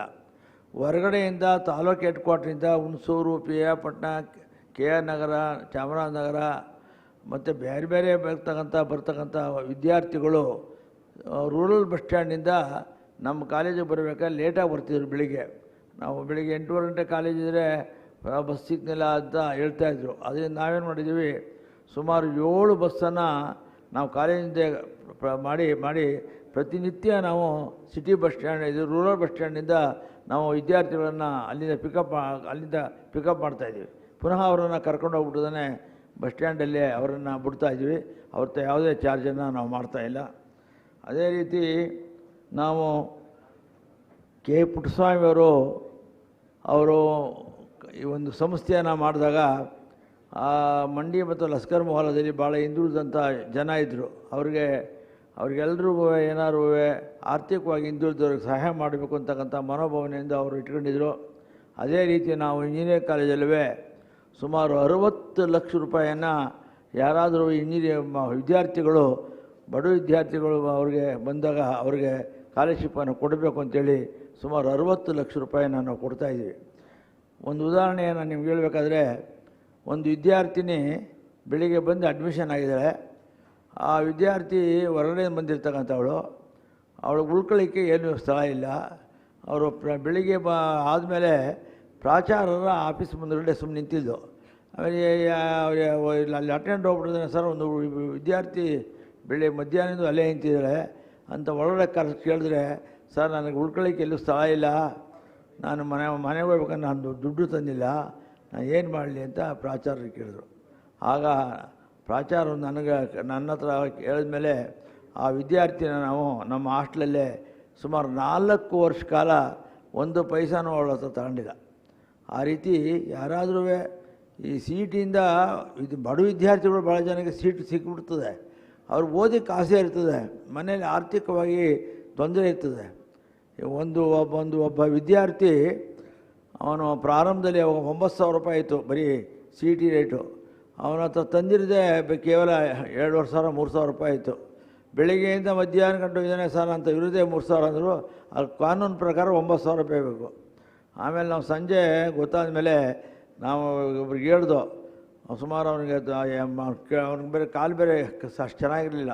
4 ವರ್ಷ ಕಾಲ ನಾವು ಅವ್ರಿವ್ರ ಮಾಡಿ ಅವ್ನಿಗೆ 4 ವರ್ಷವನ್ನೇ ಫೀಜನ್ನು ನಾವು ಕೊಟ್ಟು, ಸಂಸ್ಥೆಯಿಂದ ಕೊಟ್ಟು, ಹೊರಗಡೆ ಜನ ಕೊಟ್ಟು. ಆ ರೀತಿ ಯಾರೂ ಒಳ್ಳೆ ಓದ್ತಕ್ಕಂಥ ಅವ್ರಿಗೆ ಸಹಾಯ ಮಾಡ್ತಕ್ಕಂಥದ್ದು ನಮ್ಮ ಕರ್ತವ್ಯ. ಅದರಿಂದ ಆ ಥರ ವಿದ್ಯಾರ್ಥಿಯನ್ನು ನಾವು ಪ್ರೋತ್ಸಾಹ ಮಾಡ್ತಕ್ಕಂಥದ್ದು ಅಂತ ಅಂದ್ಬಿಟ್ಟು ಇವಾಗ ಸುಮಾರು 75 ಜನ ವಿದ್ಯಾರ್ಥಿನಿಯರಿಗೆ ಒಕ್ಕಲರ ಹಾಸ್ಟೆಲಲ್ಲಿ ನಾವು ಅವಕಾಶ ಮಾಡಿಕೊಟ್ಟಿದ್ದೀವಿ. ನಮ್ಮ ಕಾಲೇಜಲ್ಲಿ ಹಾಸ್ಟೆಲಲ್ಲೇ ವಿದ್ಯಾರ್ಥಿನಿಯರಿಗೆ 5-6 ಜನಕ್ಕೆ ಮತ್ತು ವಿದ್ಯಾರ್ಥಿಗಳಿಗೆ 6 ಜನಕ್ಕೆ 10 ಜನಕ್ಕೆ, ಬಡವ್ರಿಗೆ ಭಾಳ ಬಡವ್ರು ಗೊತ್ತಾಗ್ತದೆ, ಅವ್ರ ಮನೆಗೆ ಹೋಗಿ ಬರ್ತೀವಿ ನಾವು, ಕಳಿಸ್ತೀವಿ. ಅವ್ರು ಯಾರ್ಯಾರಿದ್ದಾರೆ ಏನಿದೆ ಅವ್ರದ್ದು ಆರ್ಥಿಕವಾಗಿ ಏನಿದೆ ಅಂತ ಸುಳ್ಳು ಹೇಳ್ತಾರೆ ಅಂತ. ನಾನು ಯಾತಕ್ಕೆ ಈ ಮಾತು ಹೇಳ್ತಾ ಅಂದರೆ, SU ಕೂಟ ಬರ್ತದೆ ಬಡತಕ್ಕಂಥ ಒಳ್ಳೆ ಓದಿರ್ತಕ್ಕಂಥ ಬಡ ಮಕ್ಕಳಿಗೆ ಅಂತ. ಆ ಕೋಟದಲ್ಲಿ ಸಾಹುಕಾರ ಮಕ್ಕಳೇ ತಗೊಟ್ಟವ್ರೆ, ಸುಳ್ಳು ಸರ್ಟಿಫಿಕೇಟ್ ಕೊಟ್ಬಿಟ್ಟು. ಆ ಥರ ಆಗಬಾರ್ದು ಅಂತಕ್ಕಂಥ ಮನೋಭಾವನೆಯಿಂದ ನಾವು ಅವ್ರವ್ರ ಮನೆಗೆ ಕಳಿಸ್ತೀವಿ, ಹೋಗಿ ನೋಡ್ಕೊಂಡು ಅದನ್ನು ಮಾಡಬೇಕು ಅಂತ ಒಂದು ಸ್ಕೀಮನ್ನು ಮಾಡಿದ್ದೀವಿ. ಆ ವಿದ್ಯಾರ್ಥಿಗಳಿಗೆ ಅನುಕೂಲ ಆಗ್ತಕ್ಕಂಥ ದೃಷ್ಟಿಯಿಂದ ನಾವು ಅದನ್ನು ಮಾಡ್ತಾಯಿದ್ದೀವಿ.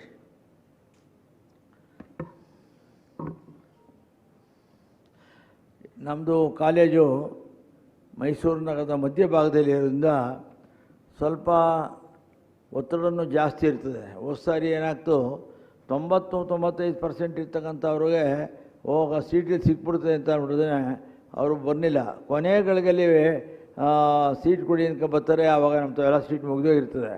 ಆದ್ದರಿಂದ ಸಿ ಇ ಟಿ ನೋಡ್ಕೋಬೇಕು. ನೀವು ಸಿ ಇ ಟಿ ಕಾಮೆಂಟ್ಗೆ ನೋಡ್ಕೊಂಡ್ರೆ ನೀವು ಎಲ್ಲಿ ಯಾವ್ದಾರ ಕಾಲೇಜ್ ಸೇರಿ ಆದಷ್ಟು ಅಡ್ಮಿಷನ್ ಆಗ್ತಕ್ಕಂಥದ್ದು ಎರಡು ನೋಡ್ಕೊಂಡು, ಏನೋ ನಮ್ಮ 95% ಅದೇ ಸಿ ಟಿ ಸಿಗ್ತದೆ ಅಂತಕ್ಕಂಥ ಮನೋಭಾವನೆಯಿಂದ ಕಾಯ್ಕೊಂಡು ಕೂತ್ಕೊಂಡ್ರೆ ಕೊನೆಗಳಿಗೆ ತೊಂದರೆ ಆಗ್ತದೆ.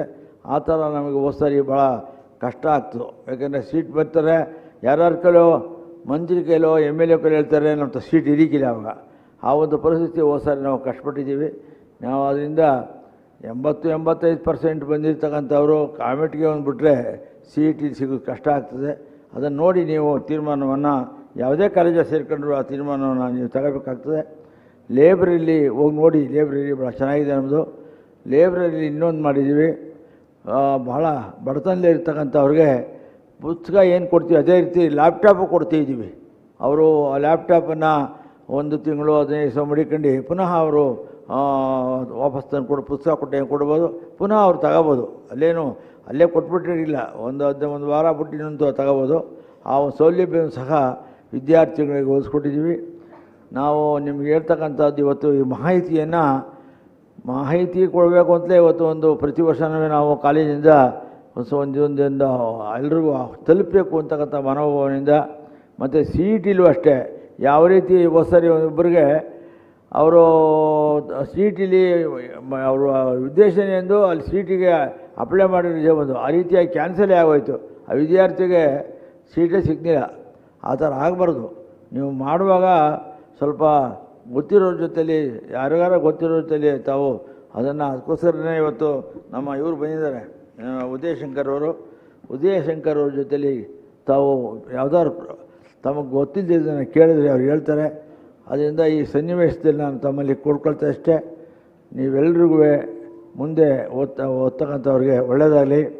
ಈ ದಿನ ನೀವೆಲ್ಲರೂ ಬಂದಿದ್ದೀರಿ, ಸಂಸ್ಥೆಯ ಪರವಾಗಿ ನಿಮಗೆಲ್ಲರೂ ಒಂದೇ ಹೇಳ್ತೀನಿ, ತಾವು ಹೋಗುವಾಗ ದಯಮಾಡಿ ಕೆಂಪೇಗೌಡ ಸ್ಟೇಡಿಯಮಲ್ಲಿ ಎಲ್ಲ ನಾವು ಪ್ರತಿಯೊಂದು ವಿಭಾಗನೂ ಹಾಕಿದ್ದೀವಿ, ನೋಡ್ಕೊಂಡು ಹೋಗಿ ನೋಡಾದಮೇಲೆ ಊಟ ಮಾಡ್ಕೊಂಡು ಹೋಗಬೇಕು ಅಂತ ನಾನು ತಮ್ಮನ್ನು ಕೇಳ್ಕೊಳ್ತಾ ಎರಡು ಮಾತು ಮುಗಿಸ್ತೇನೆ. ನಮಸ್ಕಾರ.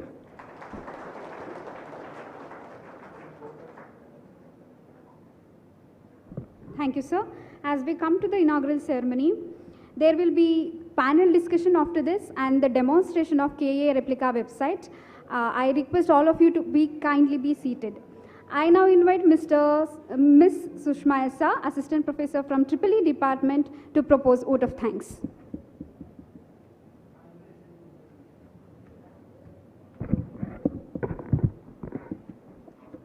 Good morning, all.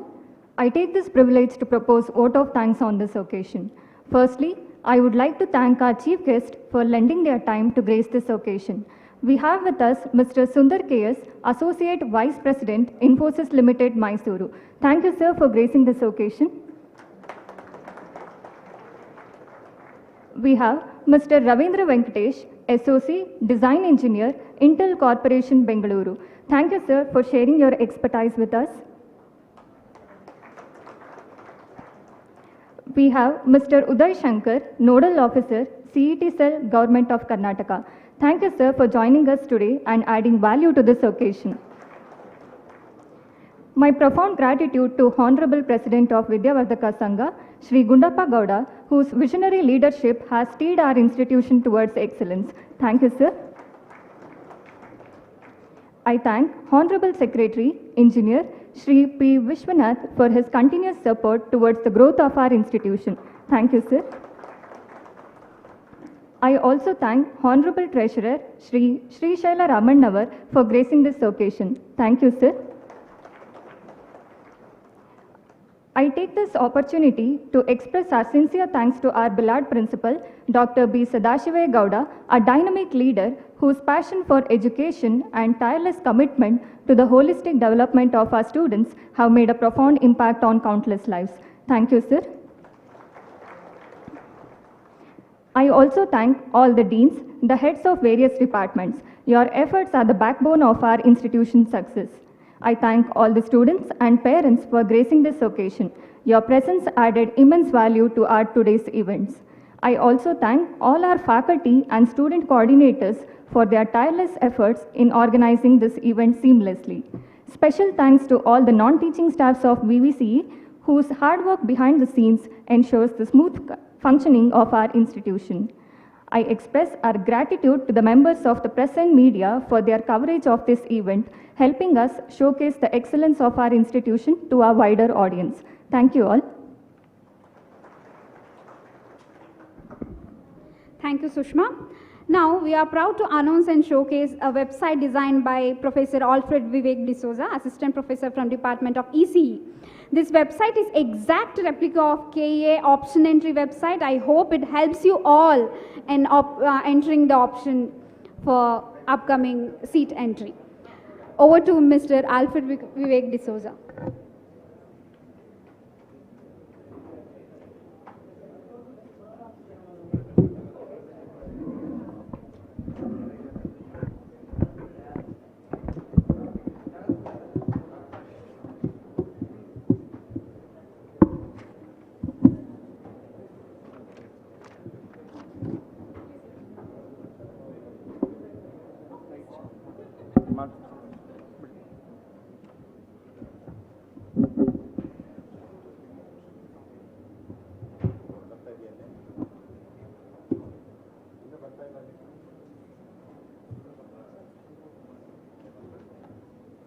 Light off ಮಾಡಿ.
A very good morning to all.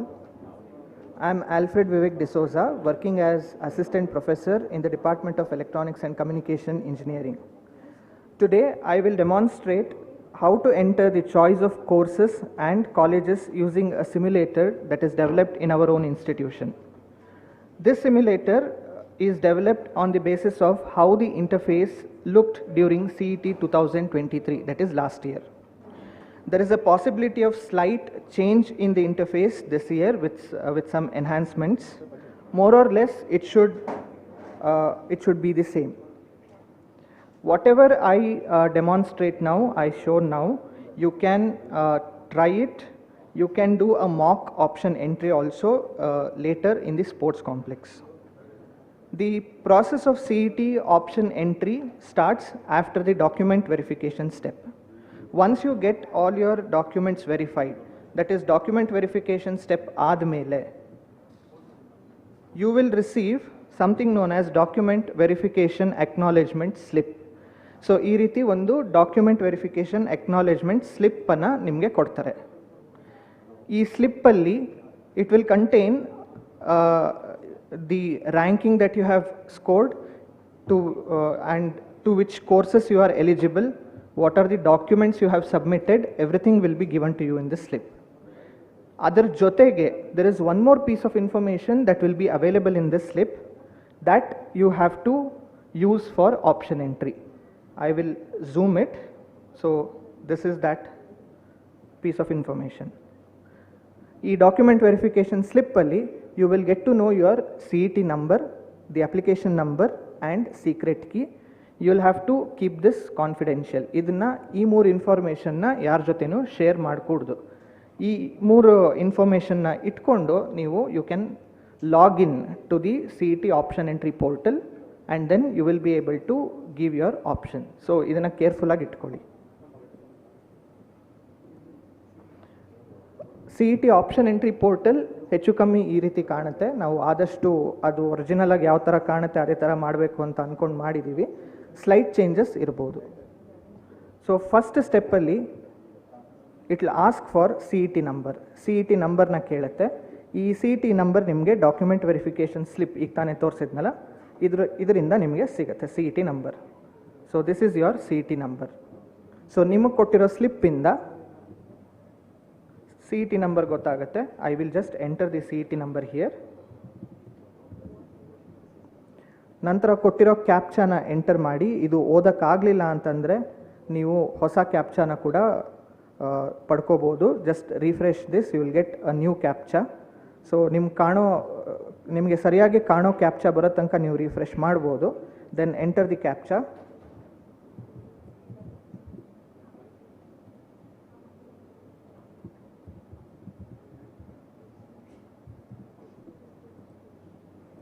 So ಕರೆಕ್ಟಾದ ಕ್ಯಾಪ್ಚಾ ಎಂಟರ್ ಆದಮೇಲೆ first time if you are logging in you will get this screen. So ಮೊದಲನೇ ಸತಿ ನೀವು ಈ ಸಿಸ್ಟಮ್ನ ಯೂಸ್ ಮಾಡ್ತಾ ಇದ್ದರೆ ಈ ಸ್ಕ್ರೀನ್ ನಿಮಗೆ ಕಾಣುತ್ತೆ. So using this screen you can set your password. Later using this password directly you can log in and do the option entry. So it will ask for application number and secret key code. These two things again you will get from your document verification slip. So in this example the application number is 123456 that is shown here and secret code is ABCDEFGH. So I will enter that application number and the secret code. ನಿಮಗೆ ಬೇಕಾಗಿರೋಂಥ ಪಾಸ್ವರ್ಡ್ನ ಇಲ್ಲಿ ಕೊಡ್ಬೋದು ನೀವು. So this password should be a combination of alphabets and numbers. Minimum it should have 8 characters. So give a password that you can remember. Confirm the password again. ಇದು password set ಮಾಡಿದ್ಮೇಲೆ ಒಂದು ಕಡೆ ಬರೆದು safe ಆಗಿರೋ ಜಾಗದಲ್ಲಿ ಇಟ್ಕೊಳ್ಳಿ. ಇದೇನಾದ್ರು ಕಳೆದು ಹಾಕೊಂಡ್ರೆ ಮತ್ತೆ ಅದನ್ನು ರಿಟ್ರೀವ್ ಮಾಡೋದು ಕಷ್ಟ ಆಗುತ್ತೆ. ಹೆಲ್ಪ್ಲೈನ್ಗೆ ಫೋನ್ ಮಾಡಿ ರೀಸೆಟ್ ಮಾಡಿಸ್ಬೇಕಾಗತ್ತೆ. That is a very big process. So better remember the password, write it down somewhere and store it in a safe place.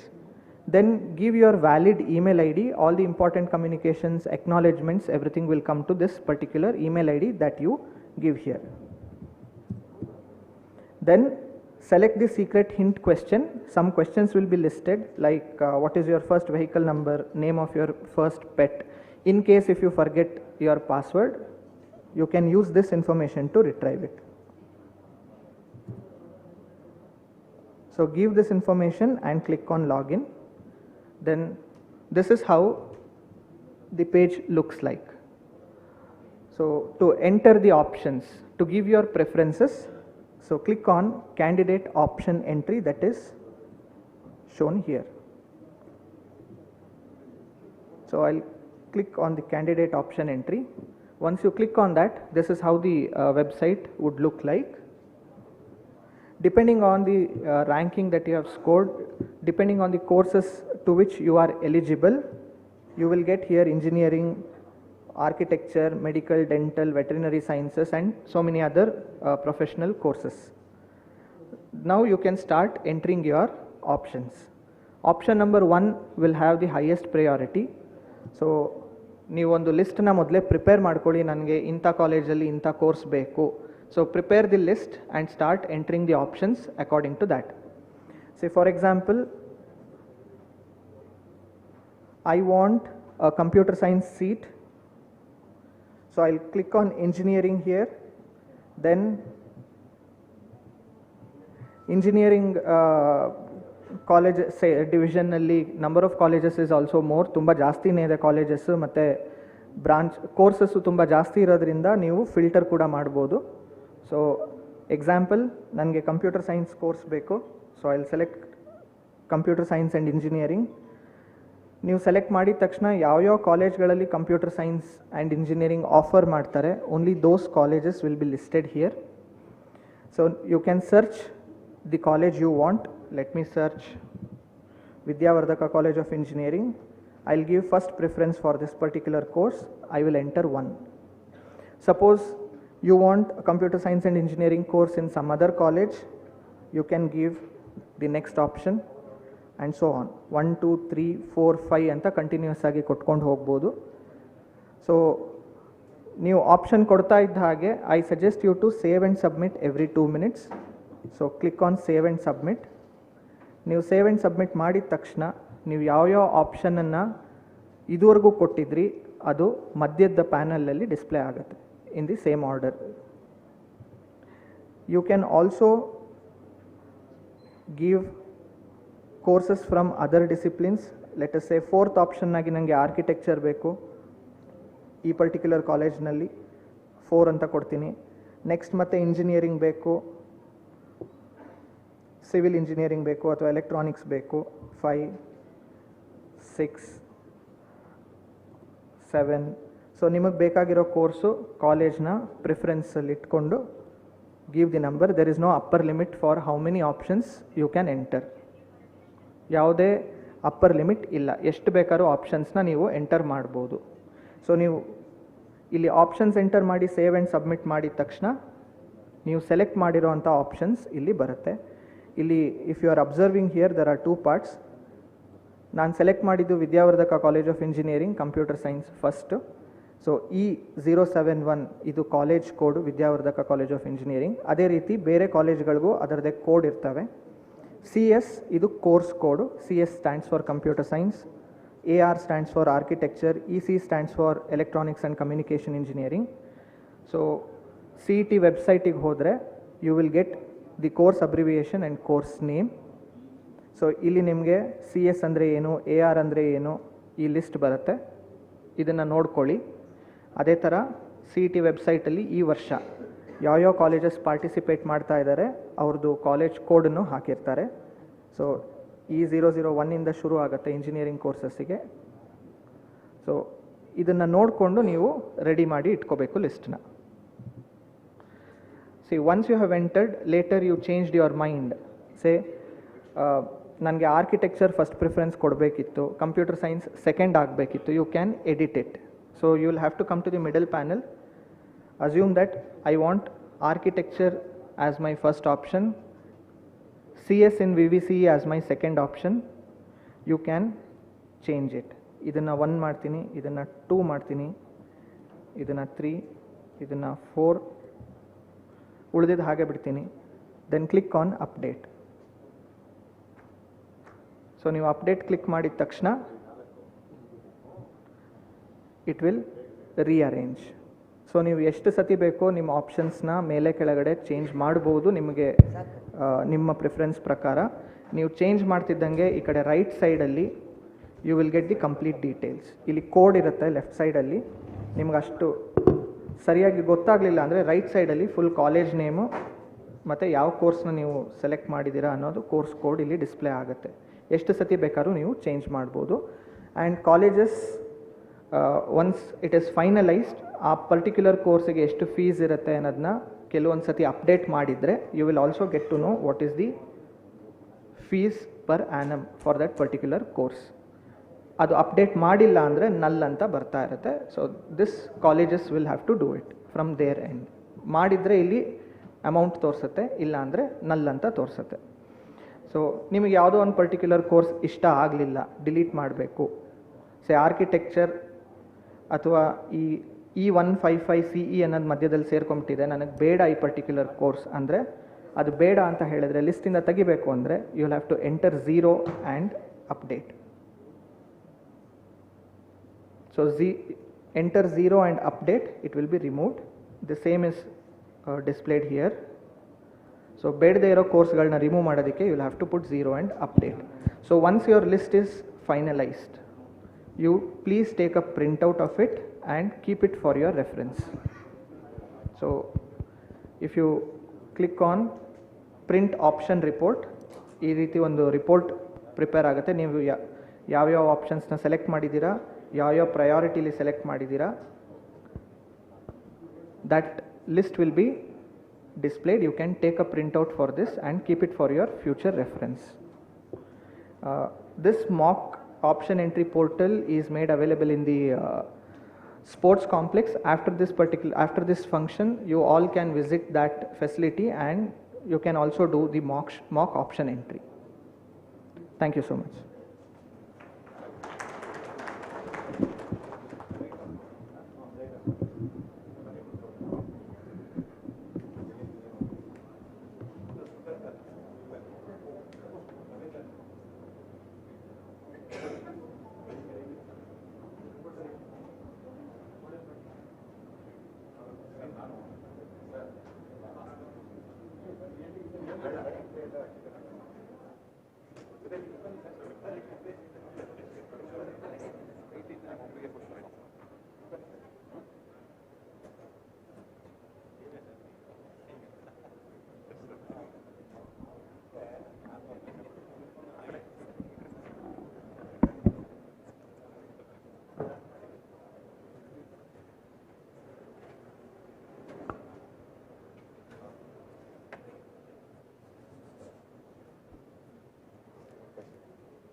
Start ಮಾಡಿ. ಬೈಕ್ ಇದೆಯಾ ನಿಮ್ಮ ಹತ್ರ? ಅಲ್ಲೇ ಕೊಡಿ. ಆನ್ ಆಗಿದೆಯಾ ನೋಡಿ, ಆನ್ ಆಗಿದೆಯಾ? Check. A very good afternoon, ladies and gentlemen. A warm welcome to all of you for this panel discussion as part of VVC Open Day 2024. Before we kick off with our panel discussion, I would like to introduce our panel members. Firstly, I would like to welcome our beloved principal, Dr. B. Sadashivegowda sir. A warm welcome to you, sir. We have with us the industry experts, Mr. Sundar K.S., Associate Vice President from Infosys. We also have with us Ravindra Venkatesh, Design Manager from Intel Corporation. A warm welcome to you, sir. I would also like to welcome the CET Cell expert, Mr. Uday Shankar, sir. A warm welcome to you, sir. We have with us Dr. Shobha Shankar, Dean Academics. Welcome you, ma'am. We have with us Dr. G.B. Krishnappa, Dean R&D. Welcome you, sir. I would like to welcome Dr. Ravi Kumar V., Professor and Head, Department of Information Science and Engineering. A warm welcome to you, sir. We have with us Dr. G.V. Naveen Prakash, Professor and Head, Department of Mechanical Engineering. We have with us Dr. Chandrasekhar M. Patil, Professor and Head, Department of ECE. A warm welcome to you, sir. We have with us Dr. Pooja M.R., Professor and Head, Department of Computer Science and Engineering. I would like to welcome Dr. Vinita D.C., Professor and Head from Department of AIML. A warm welcome to you, ma'am. I would like to welcome Dr. Gopala Reddy, Professor and Head, Department of EEE. I would like to welcome Dr. B.S. Shilpa, who is the in-charge attorney of Civil Engineering. A warm welcome to you, ma'am. We have with us Dr. Rashmi S., Head of Training and Placements. Welcome. As we embark on the journey of exploration of engineering and young minds, I have my first question to our beloved principal. Sir, as our industry experts said, there have been a lot of new trends in the market, and also it's highly competitive for the students to sustain. So now VVC on leading institution agi, what new initiatives have we taken, or what new strategies have we come up with to make the students industry ready? Thank you for that question. We have taken a number of new initiatives in our institute after we became autonomous in the year 2020. Prior to that, we were following the VTU curriculum. Now we have our own curriculum.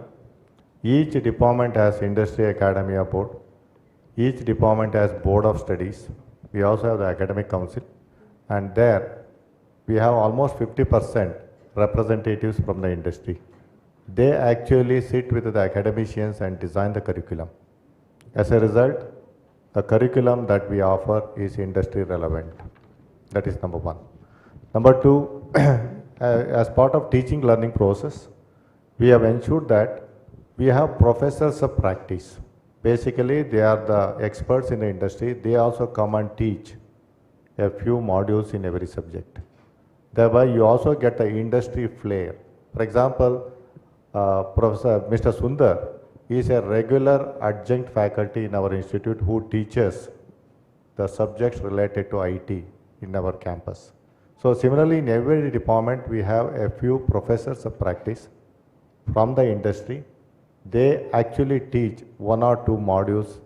Thereby, you also come to know what are the things that are happening in the industry. So that is one of the new initiatives we have taken. In addition, if you look at the teaching learning process, very recently we introduced interactive classrooms. We have made 4 classrooms where out of 4 lectures in a week, 1 lecture will be held in that, where only learning happens, there is no teaching. Where students sit around the round table, they are given a topic and they discuss. In addition, we have a very strong training and placement department. They ensure that the placement needs of the industries are met. We also have like minor degree and major degree. You know, let's say I do mechanical engineering, that is the major degree. You can also do a minor degree in artificial intelligence. You can also do a minor degree in robotics. So thereby, you will also know mechanical engineering, you will also know other areas that are cutting edge areas that are in most demand. Like that, we have taken a number of initiatives to ensure that our students are industry ready, industry fit. Number one, we have overall the entire curriculum. Second, we are collaborating with industry. We also have industry centers of excellence on our campus. Because unless we work closely with industry, I don't think we'll be able to produce industry ready engineers. So we fully understand that. In fact, Mr. Ravindra was used to teach our students every weekend a couple of years ago. Now I think he is too busy after he got married. He is not able to come regularly. But earlier, almost every weekend, he would come to our campus and teach his juniors. So thereby, we are able to get industry knowledge to the classrooms. I hope I have answered. Yeah, thank you, sir. With this, I have my next question to Mr. Sundar from Infosys. Sir, as we know, it is not enough for a student to just to have a skill set or knowledge. Eston jana students toppers irtare, they would have scored good marks, but stage mel nindkondu once maatadbeku andre avaru hedrukontare. So from your leadership role in Infosys, how do you guide the students that how would they start their career now, so that just when they shift from graduation to industry, how would they cope up with? Yeah, as I mentioned, hard skill is necessary. Hard skill necessarily means the engineering skills, but soft skill is equally important.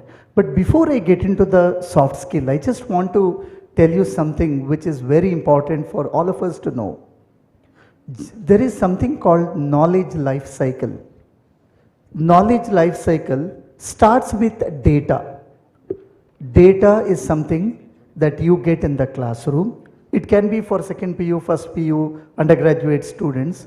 And the teachers will facilitate conversion of this data to information. A processed data becomes the information. This information should lead you to knowledge. So data gets converted into information, information gives you knowledge. All the three will happen in a very systematic way inside the classroom.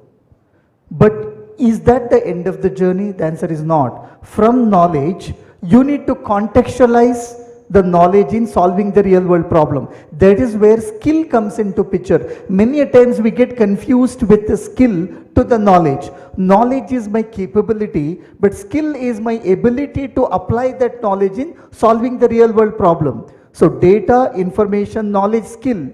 For acquiring skill, definitely you need an amalgamation of both hard skill as well as the soft skill. Hard skill meaning the engineering skill, the soft skill is ability to communicate, gesture, posture, etc. So that is where many of the students fail to do it. For example, I gave that an example, right? So you are very good in your knowledge, you have an excellent knowledge on the engineering problems or engineering know-how, but when you are asked to express it, many a times we fail. 90% of the professionals, I am not talking about students, 90% of the professionals, when they communicate with the client, either they keep quiet or when they speak, the other person will not be able to make it. Whether we like it or not, English is our business language. So we want to express everything in our mother tongue, but the other side probably may not understand or will not understand. We need to speak in English. That is where your articulation skill comes into picture. You need to mention it in the mail form, so your written communication skill comes into picture. So it becomes extremely critical. How can we learn? See, I can learn hard skill over the period of time with some time gap. For example, from first semester beginning to the end of the first semester, I would acquire the basics of all the engineering fundamental knowledge. But communication skill is not something that I can learn in 1 day, 1 month, 1 year. It has to be a lifelong journey. When I started my journey, when I was teaching Thailand students, the way I was speaking was in one form, but the moment I got the Mexican students, the same English, I had to change it. So 19, 20 different country students I have taught. Every time the way I speak, I need to moderate. So this is important for also the engineering students to understand. So their hard skill should be complemented, supplemented with the soft skill. And you need to have the ability to speak out, speak up. So your assertiveness, all of that becomes extremely critical. But I'm happy, I think principal can correct me, but I'm happy that your journey of improving your soft skill for the engineering graduates starts in the first semester. So you will actually reinforce this over the subsequent semesters by the time you reach the last semester. I think you mentioned about 3 Idiots movie, right? I think the last part, the interview part is very interesting. He says, I developed ability to speak confidently in an assertive way, which I don't want to miss out. He was very truthful, right? I think that way you will develop this ability to speak over the period of time. Trust me, if I give 50% importance to the hard skill, 50% importance to the soft skill, attitude becomes extremely critical. No more I is only in the examination. It has to be teamwork. All of that is something that the students will have to understand. Mindset change, according to me, is the need of the hour. And I'm happy that these things are being done here. I think that will definitely help you in a long way. Thank you for your wonderful insight, sir. With this, I have my next question to Ravindra Venkatesh from Intel. Sir, as you already shared, there was a considerable buzz in the investment about the semiconductors in India. So overcoming the IT industries, what opportunities you foresee for the EC or the EEE students, sir? So there's a lot of emphasis both in design as well as fabrication needs. That is, that I personally see in the next decade. So for both EC and EE, to some extent even for CS. And I know there's no material science, right? Material science and chemical engineers as well, which is happening big in India and worldwide for EC.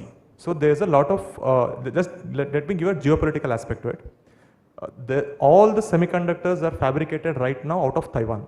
And you all know there's a problem with Taiwan and China. So in case there's something happens, there will be a total worldwide blackout because there will be semiconductor shortage. So now India is capitalizing big. The government of India as well as many private players are capitalizing big on this, and they're trying to set up fabrication fabs and fab industries in India. That is one aspect. That's the first time that's happening in India. So it might happen over the next decade. But the design aspect has already been for a long time in India, when very few people are actually capitalizing on it. The first problem that we in semiconductor industry face is shortage of trained or as well or knowledgeable resources that we hire.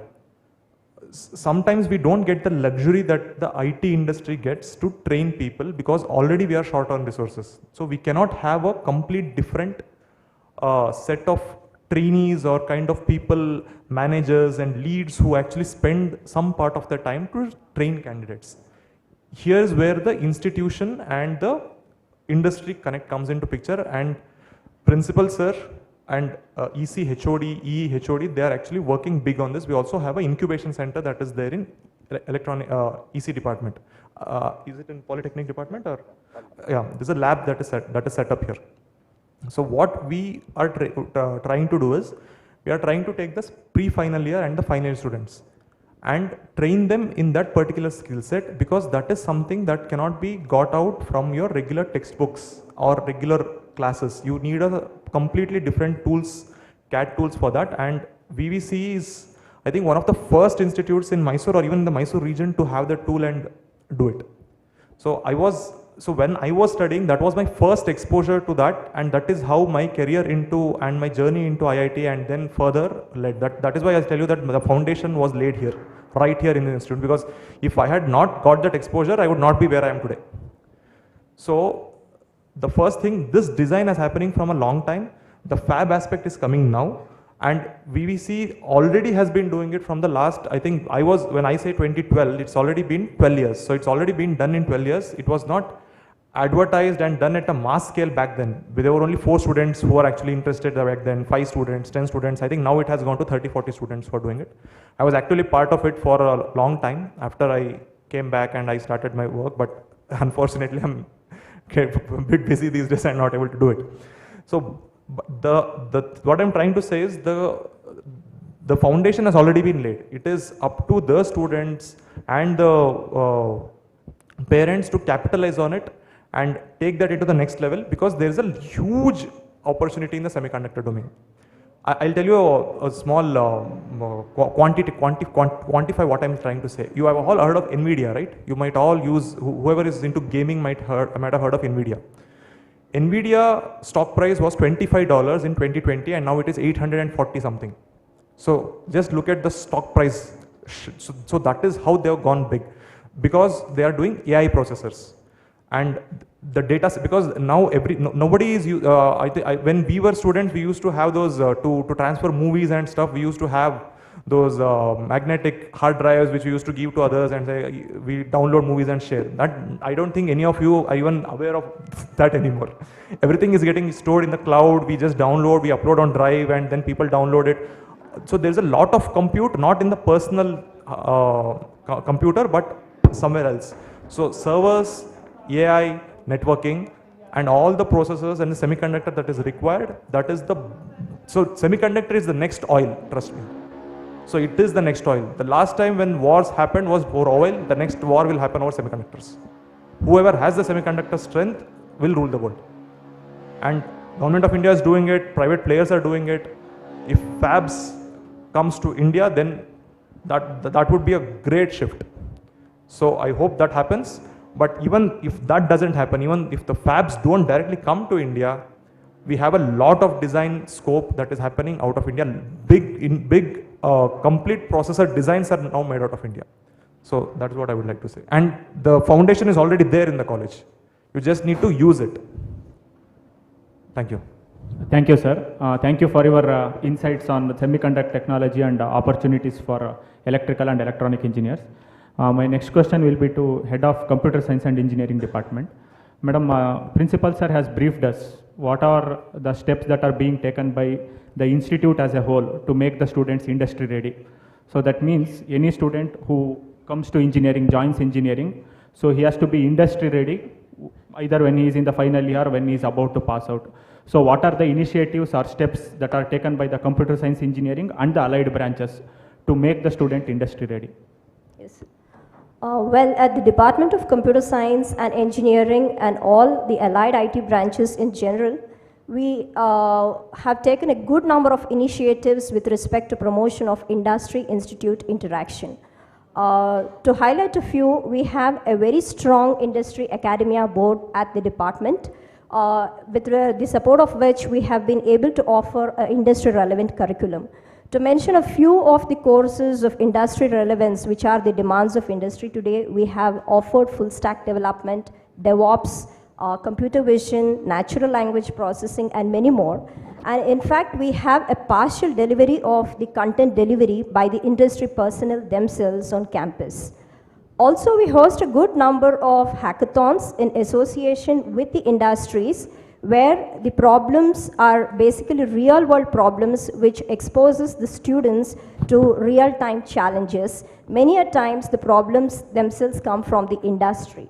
Also, we have collaborated with a good number of industries, including LTTS, Infosys, HPE, to offer internships at industries.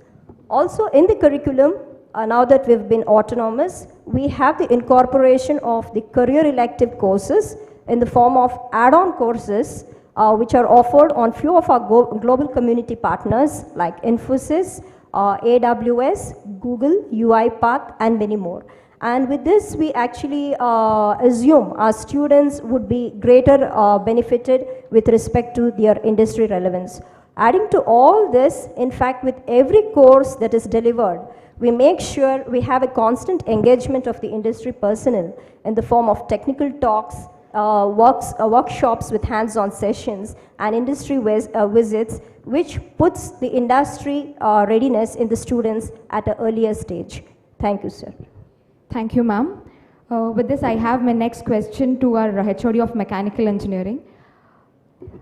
Sir, engineering andid takshane ella students demand madadu CS, IS, AIML. So as the interest shift towards IT, what roles do you foresee for mechanical engineers? So mechanical engineering odinu market al IT or tarane sustain agboda, sir? ಎಲ್ಲರಿಗೂ ನಮಸ್ಕಾರ. Thank you for the good question. ಈ ಪ್ರಶ್ನೆಗೆ ನಾವು ನಮ್ಮ ಇಬ್ಬರು chief ಗೆಸ್ಟ್ಗಳು ಮಾತಾಡಿದ್ದು ಕೇಳಿಸ್ಕೊಂಡಿದ್ರೆ ಅಲ್ಲೇ ಉತ್ತರ ಇತ್ತು. ನಾವು ದೇರ್ ಈಸ್ ನೋ ಬ್ಯಾರಿಯರ್. ಇಂಜಿನಿಯರಿಂಗಲ್ಲಿ ಮೊದಲೇನಾಯಿತು, computer science, mechanical, CS, IS ಅಂತ ಬ್ಯಾರಿಯರ್ ಇತ್ತು. ಈಗ it is become interdisciplinary. ಅದನ್ನು ನಮ್ಮ ಸುಂದರ್ ಸರ್ ಮತ್ತು ರವೀಂದ್ರ ಸರ್ ಇಬ್ಬರು ಹೇಳಿದ್ದಾರೆ. ಅದರಿಂದ ದೇರ್ ಇಸ್ ನೋ ಬ್ಯಾರಿಯರ್. ಅದರಿಂದ ನಾವೇನು ಮಾಡ್ತಾ ಇದ್ದೀವಿ, we are making the students ready for the industry. ಹೇಗೆ ಮಾಡ್ತಾ ಇದ್ದೀವಿ, we are an autonomous college. ನಾವು 2020ರಲ್ಲಿ we become the autonomous college. ನಾವು we have the freedom to frame our own syllabus and scheme.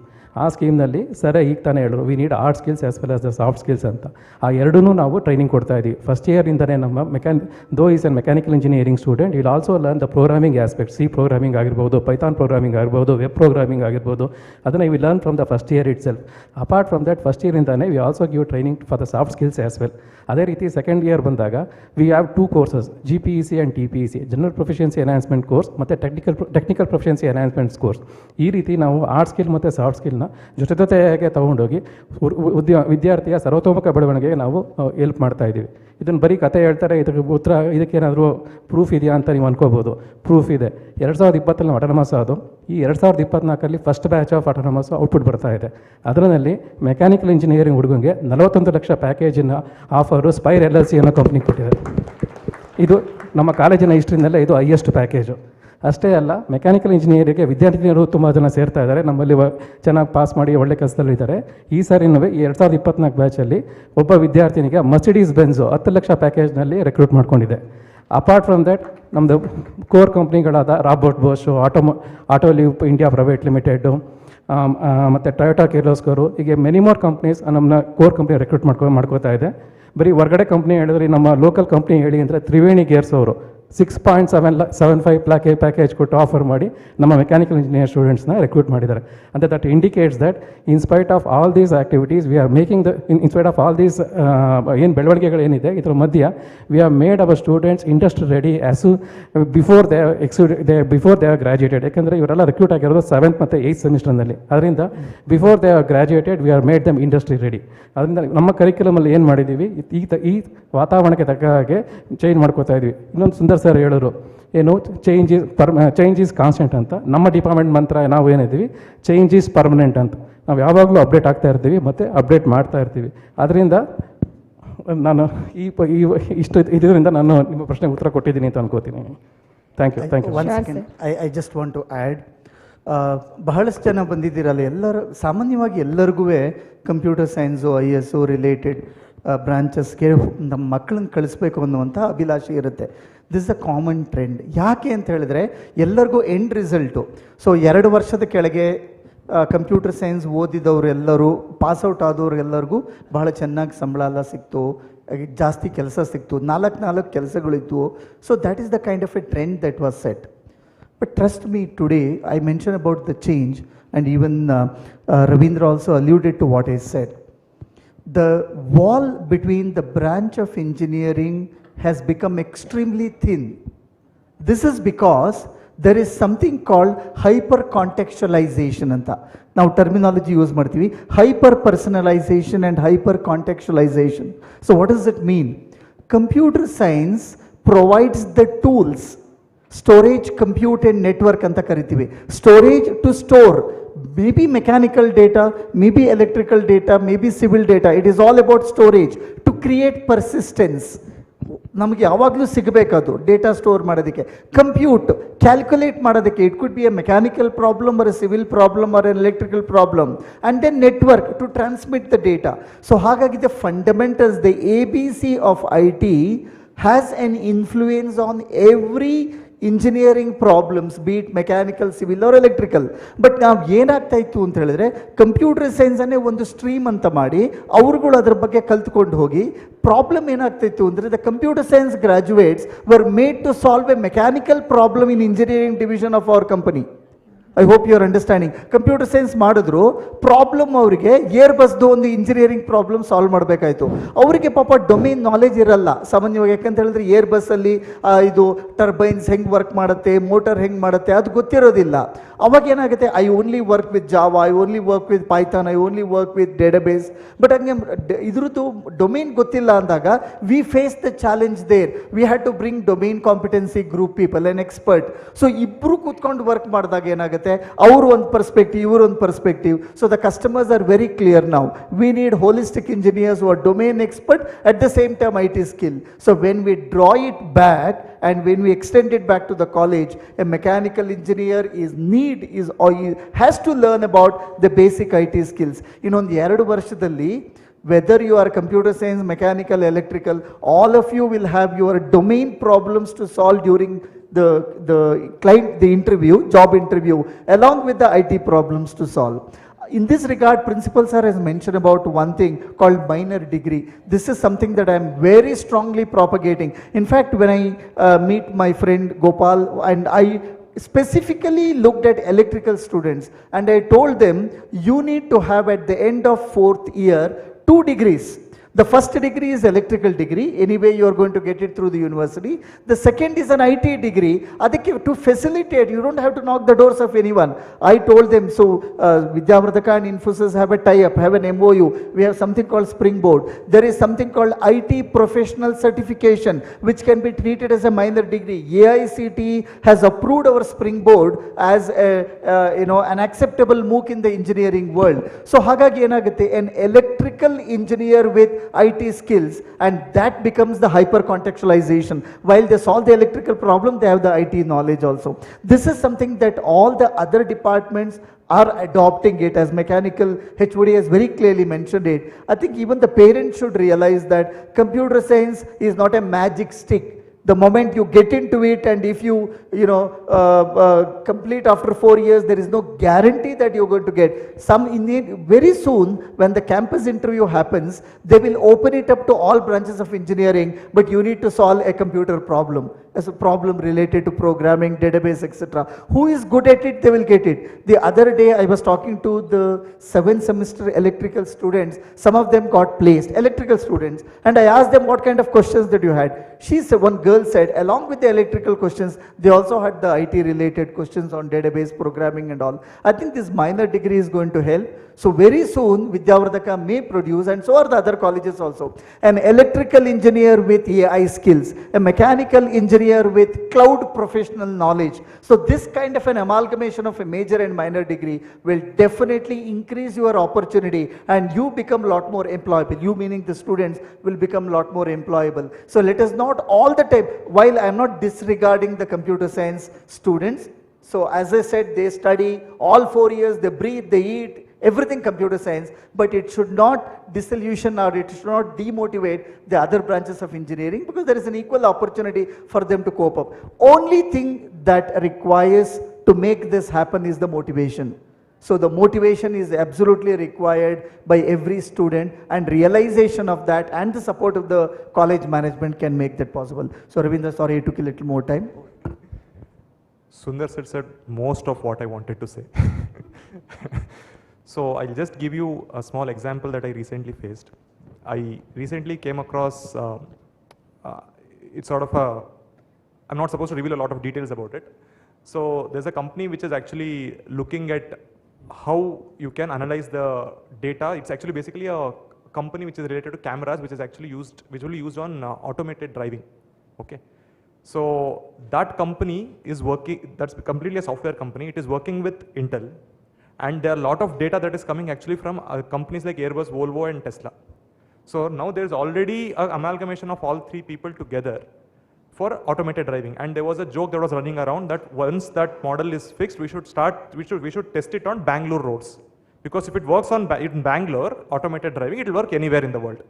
So that is how it has become. So there's no more electrical engineer, mechanical engineer, civil engineer, metallurgical engineer, that engineer, that is this engineer. Look at it this way. If you look at the medicine field, there is a doctor. If you want to get yourself operated, you need an anesthetist. You need a general surgeon.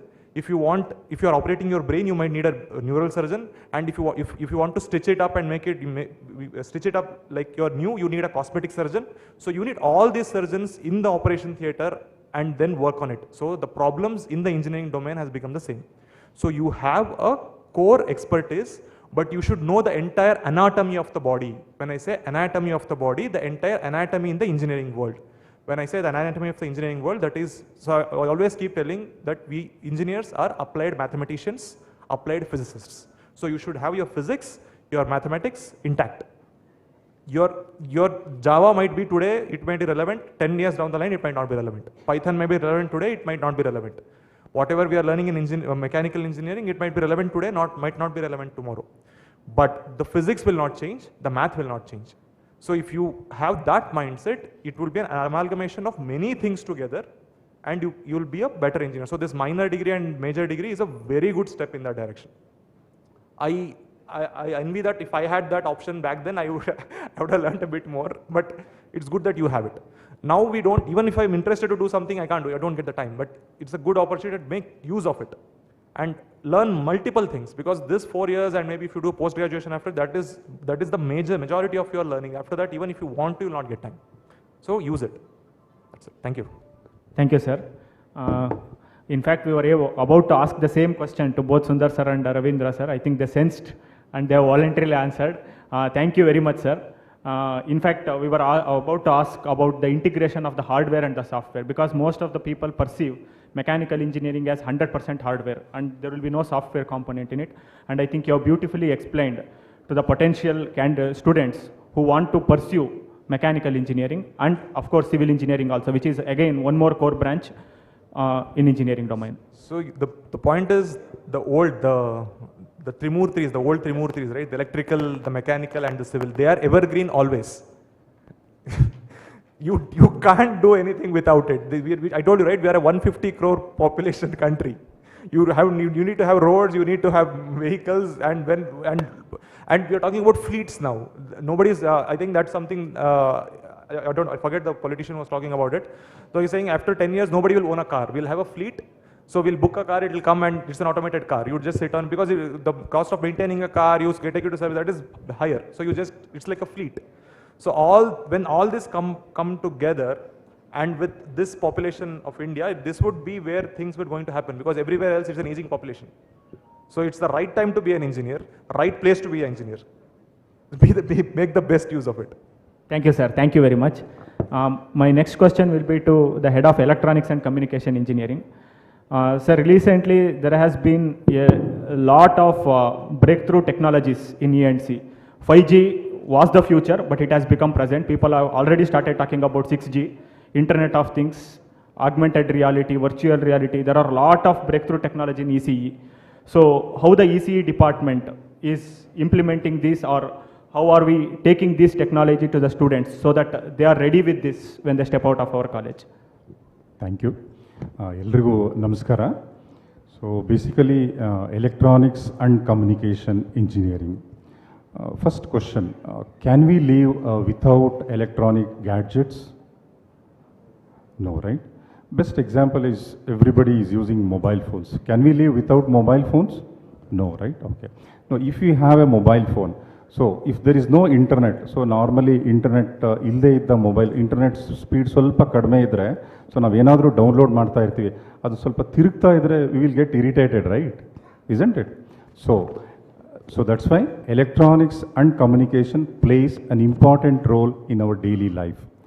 So why one should opt, either he or she opt an electronics and communication engineering ಅಂತ ಹೇಳಿದ್ರೆ, so ಅವರು ಒಂಥರ ಸರ್ಕಲಲ್ಲಿ ನಿಂತ್ಕೊಂಡಂಗೆ. So ಸರ್ಕಲಲ್ಲಿ 2 directions ಇರುತ್ತೆ, 4 directions ಇರುತ್ತೆ, 8 directions ಇರುತ್ತೆ. In the same way electronics and communication engineering ಬ್ರಾಂಚ್ನ opt ಮಾಡಿದ್ರೆ, so first example, so they can go to what core industries. So as our alumni said that semiconductor technology ಅಥವಾ PCB technology. So that is one. And ಇವಾಗ question ಕೇಳ್ಬೇಕಾದ್ರೆ ಹೇಳಿದ್ರು, so everybody is using mobile phone and ಎಲ್ಲರ ಹತ್ರನೂ ಜಿಯೋ ಇರಬೇಕು ಅಂದ್ಕೊಂಡಿದ್ದೀನಿ.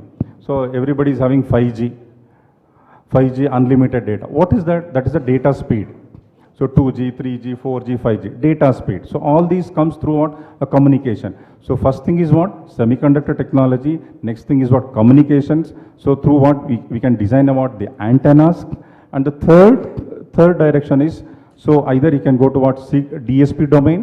And the one more thing is, so you can go to what? The government sectors also, like ISRO, DRDO, so NAL, etc. And other things, so if you want to opt an IT sector also, so he can learn on his own. ಅಥವಾ ನಮ್ಮ ಕಾಲೇಜಲ್ಲೇ ಏನು ಮಾಡ್ತಾರೆ, computer science branch ಅವರು so ಸುಮಾರು ಲ್ಯಾಂಗ್ವೇಜಸ್ನ ಹೇಳ್ಕೊಡ್ತಾರೆ. So electronics and communication engineering ತೊಗೊಂಡ್ರೆ, ಸೊ IT ಫೀಲ್ಡ್ಗೂ ಹೋಗ್ಬೋದು, ಸೊ ಕೋರ್ ಎಲೆಕ್ಟ್ರಾನಿಕ್ಸ್ಗೂ ಹೋಗ್ಬೋದು ಒಂದು. So last, why one should opt ECE at VVC ಅಂತ ಹೇಳಿದ್ರೆ, the best live example is our proud alumni Ravindra Venkatesh. Thank you. Thank you so much, sir. With this, I have my next question to our training and placement head. Ma'am, as you can see, there are lots of young minds eagerly waiting to get into engineering. Irrespective of any branches, the main aim for them is to get into a good company and get a good package.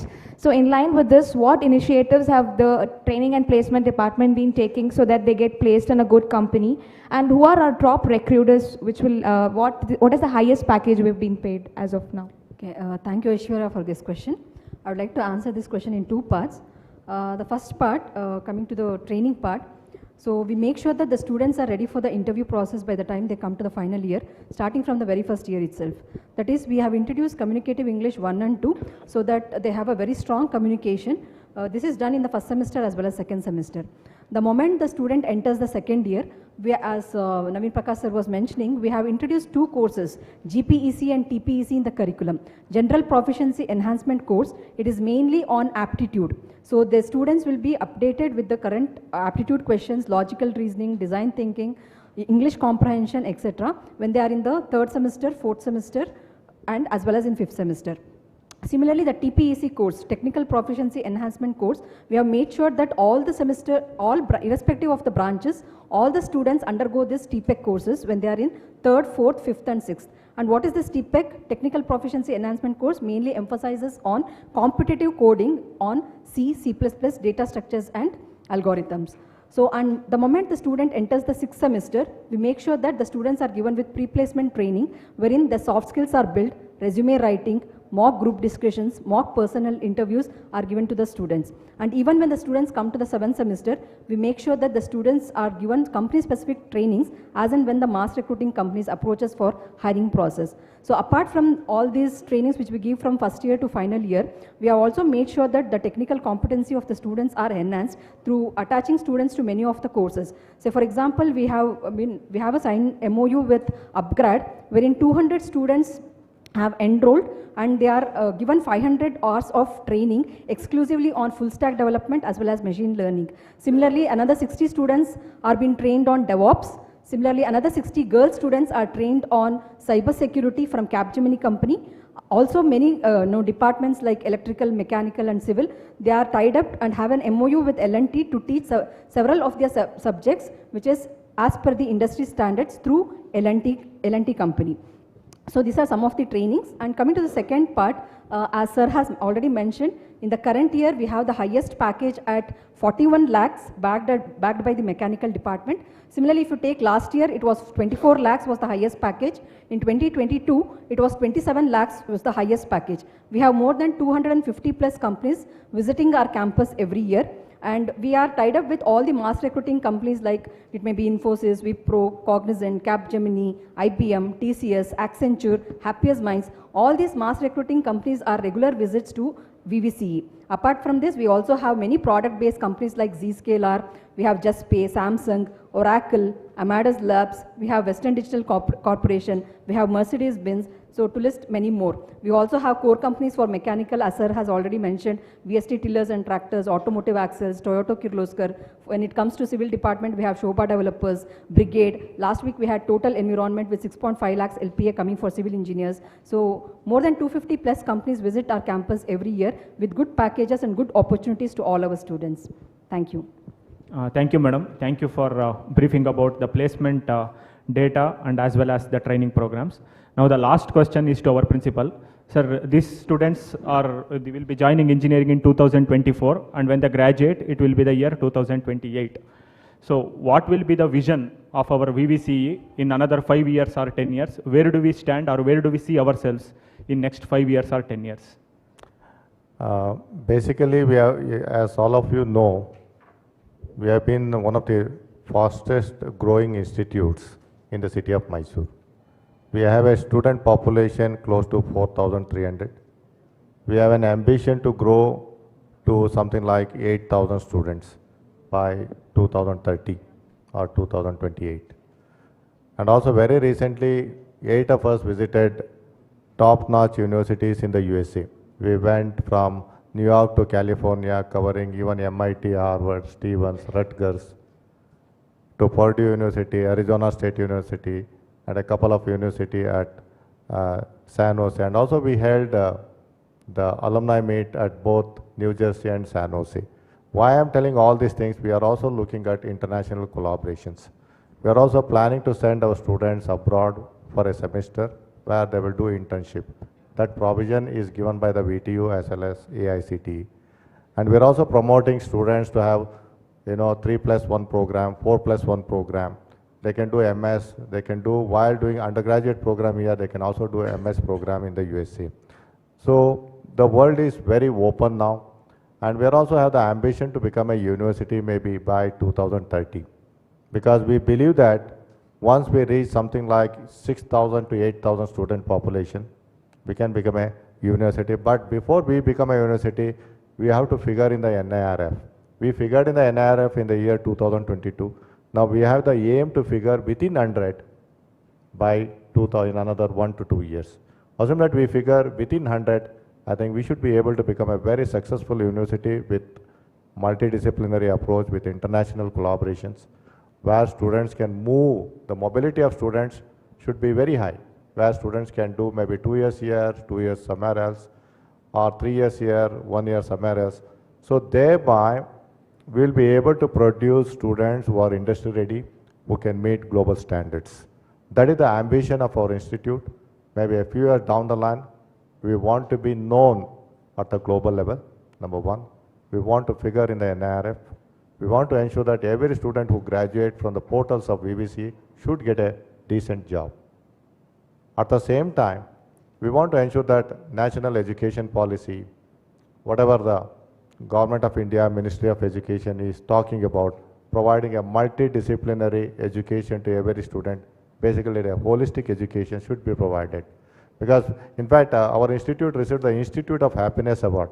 We believe that every student who graduates should not only learn happily on our campus and also should be able to get and pursue higher education at ease anywhere across the globe. So we believe that all those things are possible by 2028 to 2030. Thank you very much, sir, for letting us know the future plans of VVCE. And we had many more questions, but it's already 12:55, and so I apologize to all the panel members for whom we could not ask any questions. Now we have Uday Shankar sir with us, who is a CET Nodal Officer from Government of Karnataka. So I request sir to brief on the CET process and the common mistakes that the parent and students make during the document verification. ಎಲ್ಲರಿಗೂ ನಮಸ್ಕಾರ. ನಾನು ಉದಯ್ ಶಂಕರ್ ಅಂತ, ಸದ್ಯಕ್ಕೆ ಮಹಾರಾಜ ಸರ್ಕಾರಿ ಪದವಿ ಪೂರ್ವ ಕಾಲೇಜಿನಲ್ಲಿ ಪ್ರಾಚಾರ್ಯರಾಗಿ ಕೆಲಸ ಮಾಡ್ತಾ ಇದ್ದೀನಿ. ಕಳೆದ 5 ವರ್ಷಗಳಿಂದ ಇದೇ ಕಾಲೇಜಿನಲ್ಲಿ ಒಂದು ನೋಡಲ್ ಸೆಂಟರ್ ಅಂತ CET ಆವಾಗ ಮಾಡಿತ್ತು. 2 ವರ್ಷಗಳ ಹಿಂದೆ ಎಲ್ಲ ಮಾರ್ಕ್ಸ್ ಕಾರ್ಡು ಮತ್ತು ನಮ್ಮೆಲ್ಲ ಡಾಕ್ಯುಮೆಂಟ್ಸ್ ಏನು ಕೊಡ್ತಿದ್ವಿ ಅದನ್ನು ನಾವು ಆಫ್ಲೈನಲ್ಲಿ ಚೆಕ್ ಮಾಡ್ತಾಯಿದ್ವಿ. ಆಗ ನೋಡಲ್ ಆಫೀಸ್ ಇತ್ತು, ಇದೇ ಕಚೇರಿಯಲ್ಲಿ ನಮ್ಮ ಪ್ರಾಚಾರ್ಯರ ನೇತೃತ್ವದಲ್ಲಿ ನಡೀತಾ ಇತ್ತು. ಈಗ ಅದೆಲ್ಲ ಪ್ರಕ್ರಿಯೆಗಳು ಯಾವುದಲ್ಲಿ ನಡೆಯುತ್ತೆ ಅಂದರೆ ಆನ್ಲೈನಲ್ಲೇ ನಡೆಯುತ್ತೆ. ಈಗ ಎಲ್ಲೂ ಕೂಡ ನೋಡಲ್ ಆಫೀಸರ್ನ ಅವಶ್ಯಕತೆ ಬರಲ್ಲ. ಏನಿದ್ರು ಇವಾಗ ನಾವು ಮಾರ್ಗದರ್ಶಕರಾಗಿ ಒಂದು ಕೆಲಸ ಮಾಡ್ತಿರ್ತೀವಿ ಅಷ್ಟೇ.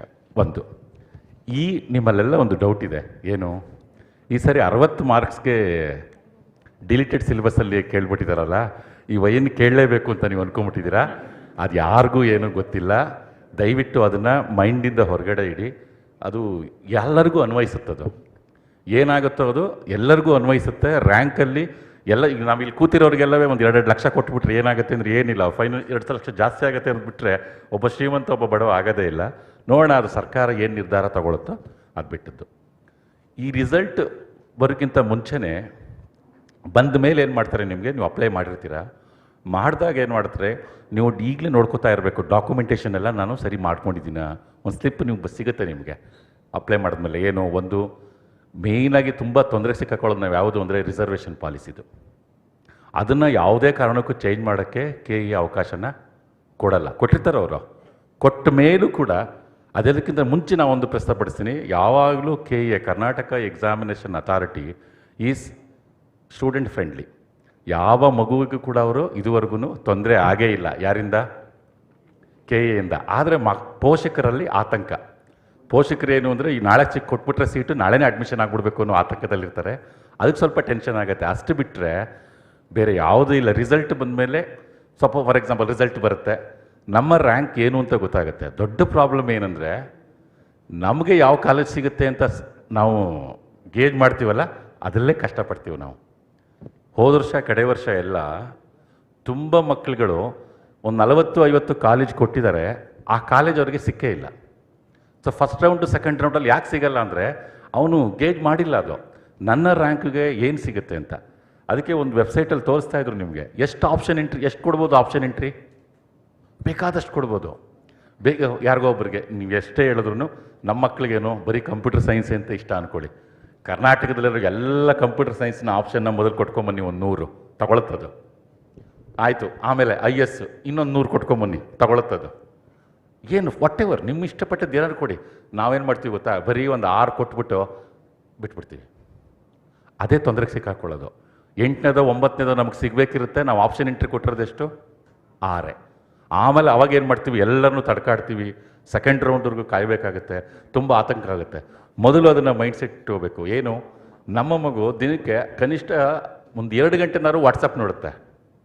ಆದರೆ KE ವೆಬ್ಸೈಟ್ಗೆ ಹೋಗಿ ನೋಡ್ಕೊಂಬಂದರೆ 1 ನಿಮಿಷನೂ ನೋಡಲ್ಲ. ತುಂಬ ಜನಕ್ಕೆ ನಾವು ಸರ್ ನಮ್ಮ ಪ್ರಿನ್ಸಿಪಲ್ ಜೊತೆಲಿ ಮಾತಾಡ್ತಿದ್ದೆ, ನಾವು ಬರೀ ಮಗು ಅಂತಲ್ಲ, ತುಂಬ ಎಜುಕೇಟೆಡ್ ಪೇರೆಂಟ್ಗಳು ಕೂಡ KA ವೆಬ್ಸೈಟ್ಗೆ ದಿನ ಹೋಗಿ ಬರಬೇಕು. ಒಂದು ಸರಿ ನೋಡಿಕೊಂಡು ಏನೋ ನೋಟಿಫಿಕೇಷನ್ ಬಂದಿದೆ, ಯಾವುದೋ ಒಂದು ರಿಸರ್ವೇಷನ್ ಪಾಲಿಸಿದು, ಅಲ್ಲಿಗೆ ಬನ್ನಿ ಅಂತ ಹೇಳಿದ್ದಾರೆ, ಬೆಂಗಳೂರಿಗೆ ಬನ್ನಿ ಅಂತ ಹೇಳಿದ್ದಾರೆ. ಮೇಯ್ನಾಗಿ NSS NCC ಎಲ್ಲ ವೆರಿಫಿಕೇಷನ್ಸ್ ಎಲ್ಲ ಬ್ಯಾಂಗ್ಳೂರು ನಡೆಯುತ್ತೆ. ಆಮೇಲೆ PH ವೆರಿಫಿಕೇಷನ್ಸ್ ಎಲ್ಲ ಜಿಲ್ಲಾ ಪಂಚಾಯತ್ ಸಭಾಂಗಣದಲ್ಲಿ ನಡೆಯುತ್ತೆ ಇಲ್ಲೇ. ಆ ಥರದಲ್ಲಿ ಎಲ್ಲಿರುತ್ತೆ ಅಂದರೆ ಒಂದು ಸರಿ ಅದು ಒಂದು ಮಗು ಕಾಲೇಜಿಗೆ ಸೇರೋವರೆಗೂ ಒಂದು ಸರಿ KA ವೆಬ್ಸೈಟ್ಗೆ ಹೋಗಿ ಏನಾದ್ರು ನೋಟಿಫಿಕೇಷನ್ ಇದೆಯಾ ಅಂತ ಹೇಳ್ತೀವಿ, ಆದರೆ ಯಾರೂ ಕೂಡ ಹೋಗಲ್ಲ. ಇವತ್ತಿಂದ ಇಲ್ಲಿ ಬಂದಿರುವಂಥ ಪೋಷಕರು ಮತ್ತು ಮಕ್ಕಳು ಅದೊಂದು ಅಭ್ಯಾಸ ಮಾಡ್ಕೊಳ್ಳಿ. ಏನು, ಒಂದು ಸರಿ KA ವೆಬ್ಸೈಟ್ಗೆ ಹೋಗಿ ಏನಾದ್ರು ನೋಟಿಫಿಕೇಷನ್ ಇದೆಯಾ, ಏನು ಮಾಡಿದ್ದಾನೆ, ಏನು ಹೇಳ್ತಾ ಇದ್ದಾನೆ ಅಂತ ಕೇಳ್ಕೊಂಬರೋದು. ಸೊ ರಿಸಲ್ಟ್ ಬರುತ್ತಲ್ಲ, ರಿಸಲ್ಟ್ ಬಂದಾಗ ನಮಗೆ ಒಂದು ಕಾಲೇಜ್ ಸಿಕ್ಬಿಡುತ್ತೆ. ಸಿಕ್ಕಿದಾಗ ಏನು ಮಾಡಬೇಕು, ಇಷ್ಟ ಇದ್ದರೆ ಚಾಯ್ಸ್ 1 ಅಂತ ಅಲ್ಲಿ 3 ಚಾಯ್ಸ್ ಕೊಟ್ಟಿರ್ತಾರೆ. ಸಾಹೇಬ್ರು ಹೇಳಿದ್ರು ಆಲ್ರೆಡಿ, ಪ್ರಿನ್ಸಿಪಲ್ ಸರ್, 3 ಚಾಯ್ಸ್ ಇರುತ್ತೆ ಅಲ್ಲಿ. ಚಾಯ್ಸ್ 1 ಅಂದರೆ ನಾವು ಆ ವೆಬ್ಸೈಟ್ಗೆ ಹೇಳ್ತಾ ಇರ್ತೀವಿ, ಆಗೋದಪ್ಪ ನನಗೆ ಇಷ್ಟ ಇದೆ ಕಾಲೇಜು, ಹೋಗಿ ಸೇರ್ಕೋತೀವಿ. ಚಾಯ್ಸ್ 1 ಕೊಡ್ತಿದ್ದಂಗೆ ನಿಮಗೆ ಫೀಸು ಜನ್ರೇಟ್ ಆಗಿಬಿಡುತ್ತೆ. ನಾವು ಎಲ್ಲಿಗೆ ಫೀಸ್ ಕಟ್ಟೋದು ತುಂಬ ಜನ ಕನ್ಫ್ಯೂಸ್ ಮಾಡ್ಕೊಂಡ್ಬಿಟ್ಟಿದ್ದಾರೆ ಕಾಲೇಜಿಗೆ ಅಂತ. ನಾವು ಯಾರು ಕಾಲೇಜಿಗೆ ಕಟ್ಟಲ್ಲ ಅಲ್ಲ ಸರ್, ಎಲ್ಲ ಕಟ್ಟೋದು ನಾವು KEಗೆ. ಆ KEಗೆ ಫೀಸ್ ಕಟ್ಟಿರ್ತೀವಿ, ಆ ಚಲನ್ ತರ್ತೀವಿ, ಕಾಲೇಜಿಗೆ ಕೊಡ್ತೀವಿ, ಅಡ್ಮಿಷನ್ ಆಗ್ತೀವಿ. ಅದೊಂದು ಪ್ರೋಸೆಸ್ಸು. ಯಾರಿಗಿದು ಮೊದಲನೇ ರೌಂಡಲ್ಲೇ ಸಿಕ್ಬಿಟ್ಟವ್ರಿಗೆ ಎಷ್ಟು ಒಂದು 10% ಜನ ಆ ಥರ ತೃಪ್ತಿ ಇದ್ದಾರೆ ಅಷ್ಟೇ. ಸರ್ ಇಲ್ಲ ಸರ್, ನಾನು 6ನೇ ಆಪ್ಷನ್ ಸಿಕ್ಕಿದೆ, ಇನ್ನೊಂದೆರಡು ಕಾಲೇಜ್ ಕಾಯ್ತೀನಿ ಸರ್, ವೆಯ್ಟ್ ಮಾಡ್ತೀನಿ ಸರ್ ಅನ್ನೋರು ಏನು ಮಾಡ್ಬೋದು ಅಂದರೆ they are entering choice 2. Choice 2ನ ಯಾರು ಎಂಟ್ರಿ ಮಾಡ್ತಾರೋ ಅವ್ರನ್ನ ಏನು ಮಾಡುತ್ತೆ, ಅದು 2ನೇ ರೌಂಡಿಗೆ ಕರ್ಕೊಂಡೋಗುತ್ತೆ. ಕರ್ಕೊಂಡೋದ್ರೆ ಇದನ್ನ ಇಟ್ಕೊಳ್ಳುತ್ತೆ. ಯಾವುದನ್ನ ಇಟ್ಕೊಳ್ಳುತ್ತದು, ನೀವೇನು ಸಿಕ್ಕಿರುತ್ತೆ ಅದನ್ನ ಇಟ್ಕೊಂಡಿರುತ್ತದು. ಈಗ ಸಪೋಸ್ 6ನೇ ಆಪ್ಷನ್ ನಂಗೆ ಸಿಕ್ಕಿರುತ್ತೆ ಅಂದರೆ ಇಟ್ಕೊಂಡಿರುತ್ತೆ. ಅದು ಚೆಕ್ ಮಾಡುತ್ತೆ. ನೆಕ್ಸ್ಟು 4, 5, 3, 2 ಸಿಕ್ಕಿದ್ರೆ ಅದನ್ನು ಕೊಡುತ್ತೆ. ಸಿಗಲಿಲ್ಲ ಅಂದರೆ 6 ಅಂತೂ ಗ್ಯಾರಂಟಿ ಇದ್ದೇ ಇರುತ್ತೆ. ಅದು ಚಾಯ್ಸ್ 2, ಅದು ಕೊಡಬೇಕು. ಇನ್ನು ಕೆಲವ್ರಿಗೆ ಗೊತ್ತಾಗುತ್ತೆ. ಇನ್ನು ಇದು ಸರ್ ಹೇಳಿದ್ರು, ಅದು ಮೇಜರ್ ಮಿಸ್ಟೇಕ್ ಏನು ಗೊತ್ತಿಲ್ಲದೆ ಯಾವುದೋ ಒಂದು ಡಾನ್ ಬಾಸ್ಕೋ ಅಂತ ಯಾವುದೋ ಒಂದು ಏನು ಸಮಥಿಂಗ್ ಹೆಸರು, ಅವೆಲ್ಲ ಹೇಳ್ಬಾರ್ದು ನಾವು. ಆ ಹೆಸರು ಮೇಲೆ ಖುಷಿ ಆಗ್ಬಿಡುತ್ತೆ. ಈಗ ನನ್ನ ಹೆಸರಲ್ಲಿ ಉದಯಶಂಕರ್ ಇಂಜಿನಿಯರಿಂಗ್ ಕಾಲೇಜ್ ಅಂತಿದ್ರೆ ಸಖತ್ತಾಗಿದೆ ಅಂತ ಕೊಟ್ಬಿಡ್ತಾರೆ. ಕೊಟ್ಬಿಟ್ರೆ ಅದು ಪಟಕ್ಕಂತ ಫಸ್ಟ್ ರೌಂಡಲ್ಲೇ ಸಿಕ್ಬಿಡುತ್ತೆ. ಆಮೇಲೆ ಹೇಳ್ತಾರೆ ಎಲ್ಲೋ ಅಣ್ಣ ಅದು ಯಾವುದೋ ಡುಬಾಕ್ ಕಾಲೇಜ್ ಅಂತ ಅದು ಕೊಟ್ಬಿಟ್ಟು ಏನು ಮಾಡೋದು, ಚಾಯ್ಸ್ ಎಲ್ಲ ಎಂಟರ್ ಆಗ್ಬಿಟ್ಟಿದೆ. ಆಗೇನು ಮಾಡ್ತೀವಿ ನಾವು, ವಿ ಎಂಟರ್ ದ ಚಾಯ್ಸ್ 3. ಅದೇನು ಹೇಳುತ್ತೆ ಅಂದರೆ ನಿಮಗೆ ಆಪ್ಷನ್ ಕೊಡುತ್ತೆ, ಏನು ತಿರ್ಗಾ ನೀನು ರೀಅರೇಂಜ್ ಮಾಡು, ಯಾವ್ಯಾವ್ದು ಬೇಕೋ ರೀಅರೇಂಜ್ ಮಾಡು. ಆದರೆ ಈಗ ಸಿಕ್ಕಿದೆಯಲ್ಲ ಅದಕ್ಕೂ ನನಗೂ ಸಂಬಂಧ ಇಲ್ಲ, ಅದು ಬೇಕಾದ್ರೆ ಹೊಟ್ಟೋಗ್ಬಿಡ್ಬೋದು. ಅಲ್ಲ ಹೊಟ್ಟೋಗುತ್ತದು, ಇದ್ರ ಸಿಕ್ಕಿದ್ರೂ ಸಿಗ್ಬೋದು. ಬೇಕಾದ್ರೆ ನೀವು ರೀಅರೇಂಜ್ ಮಾಡ್ತಾ ಇದ್ದೀರಾ, ಯಾವುದನ್ನು ಆಪ್ಷನ್ ಎಂಟರ್ ತಿರ್ಗಾ ರೀಅರೇಂಜ್ ಮಾಡ್ತಾ ಹೋಗ್ತೀರಾ. ಅದು 3. ಇನ್ನು ಕೆಲವರು ಸರ್ ನಾನು ಇಲ್ಲ ಸರ್, ನಾವು ಆಲ್ರೆಡಿ ಕಾಲೇಜ್ ಸೇರ್ಕೊಂಡ್ಬಿಟ್ಟಿದ್ದೀವಿ ಸರ್, ನಮ್ಮ ಮನೆ ಹತ್ರನೇ ಇದೆ, ನಂಗೆ ಇಷ್ಟವಾದ ಕಾಲೇಜು, ಆ ಥರ ಅಂದ್ಕೊಂಡಿರೋರು ಚಾಯ್ಸ್ 4ಗೆ ಹೋಗ್ತಾರೆ. ಅದು ತುಂಬ ಇಂಪಾರ್ಟೆಂಟ್. ಚಾಯ್ಸ್ 4 ಕೂಡ ಅದೇನು ಅಂದರೆ ನಾನು ಆಲ್ರೆಡಿ ಒಂದು ಕಡೆ ಎಂಗೇಜ್ ಆಗಿದ್ದೀನಿ, ನಾನು ಅಡ್ಮಿಷನ್ ಆಗಿದ್ದೀನಿ, ನೀಟ್ಗಿರ್ಬೋದು ಅಥವಾ ಮೆಟ್ರನ್ ಎಲ್ಲಿಗೂ ಸೇರ್ಕೊಂಡಿದ್ದೀನಿ, ನನ್ನನ್ನು ಈ ಪ್ರಕ್ರಿಯೆಯಿಂದ ಹೊರಗಡೆ ಇಡಿ ಸಾಕು ನನಗೆ, ಯಾಕೆಂದರೆ 2ನೇ ರೌಂಡು 3ನೇ ರೌಂಡು ಬೇಡಿ ಅಂತ. ಸೊ ಇದನ್ನು ಮೈಂಡ್ ಸೆಟ್ ಇಟ್ಕೊಳ್ಳಿ. ಆಮೇಲೆ ಎಲ್ಲ ವಿದ್ಯಾರ್ಥಿಗಳು ಪೋಷಕರಿಗಿರಬೇಕಾದ್ದೇನು ಅಂದರೆ ತಾಳ್ಮೆ, ತುಂಬ ತಾಳ್ಮೆ. ಏನು ಒಂದೇ ದಿನ ಏನು ಈ ಸರಿ 3,46,900 ಜನ ಎಕ್ಸಾಮ್ ಬರ್ತಿದ್ದಾರೆ. ರಿಸಲ್ಟ್ ಬಿಟ್ಬಿಟ್ರೆ ಸುಮ್ಮನೆ ಸುತ್ತನೇ ಇರುತ್ತೆ. ಅದು ಎಂಥ ಸರ್ವರ್ ಹಾಕಿದ್ರು ಸುತ್ತೇ ಇರುತ್ತೆ. ಅವ್ರು ಅಲ್ಲಿ ಸುತ್ತಿರ್ತಾರೆ, ಇವ್ರು ಇಲ್ಲಿ ಸುತ್ತಿರ್ತಾರೆ. That's a problem. ಆ್ಯಕ್ಚುಲಿ ನನಗೆ ಹೇಳ್ತಿರ್ತಾರೆ ಸುಮ್ಮನೆ ಯಾಕೆ ನಂಬರ್ ಕೊಡ್ತೀರಾ ನೀವು, ತುಂಬ ತೊಂದರೆ ಕೊಡ್ತೀರಾ ಅಂತ. ನಾವೇನೆಂದರೆ ನನ್ನ ಮೈ ಕ್ಯಾರೆಕ್ಟರ್ ಸರ್ಗೆ ಹೇಳ್ತಿರ್ತೀನಿ ನಾವು ಅಲ್ಲಿ ಅವ್ರ ಜೊತೆ ಮಾತಾಡಿದ ತಕ್ಷಣ ಕೆಲವರಿಗೆಲ್ಲ ಏನು ಮಾಡ್ತೀವಿ, ಅದಕ್ಕೆ ಅಂದರೆ ನೀವು ಸಂಜೆ ಫೋನ್ ಮಾಡಿ, ನಾನು ಅಲ್ಲಿ ಮೇಲಧಿಕಾರಿಗಳ ಜೊತೆ ಮಾತಾಡ್ತೀವಿ ಅಂತ ಹೇಳಿರ್ತೀವಿ, ನಾವೇನು ಮಾತಾಡಿರಲ್ಲ. ಆದರೆ ಸಂಜೆವರೆಗೆ ಅದು ಪ್ರಾಬ್ಲಮ್ ಸಾಲ್ವ್ ಆಗಿಬಿಡುತ್ತೆ. ಇವ್ರಿಗೆ ಅದು ಏನೋ ಮುಗ್ದೋಗ್ಬಿಡುತ್ತೇನೋ ಆಗ್ಬಿಡುತ್ತೆ. ಇಲ್ಲ, ಏನಿವತ್ತು ಈ ವೆಬ್ಸೈಟು ಸಿಸ್ಟಮು ಸಣ್ಣ ಪುಟ್ಟ ತೊಂದರೆಗಳು ಬಿಟ್ಟರೆ ಮಿಕ್ಕದೆಲ್ಲವೂ ಕೂಡ ಪರ್ಫೆಕ್ಟ್ ಆಗಿದೆ. ನಾನು ಈ ಪ್ರಕ್ರಿಯೆಯಲ್ಲಿ ಒಂದು 5-6 ವರ್ಷಗಳಿಂದ ಕೆಲಸ ಮಾಡಿದ್ದೀನಿ. ಎಲ್ಲ ಮಗುಗೂ ಕೂಡ ನ್ಯಾಯ ಸಿಕ್ಕಿದೆ. ಏನಾದರೂ ಸ್ವಲ್ಪ ಆತಂಕ ಇರುತ್ತೆ ಅಂದರೆ ಅದು ನಾವು ಸಣ್ಣ ಪುಟ್ಟ ಮಿಸ್ಟೇಕ್ ಮಾಡಿರ್ತೀವಿ. ಎಲ್ಲರಿಗೂ ಸಿಗುತ್ತೆ.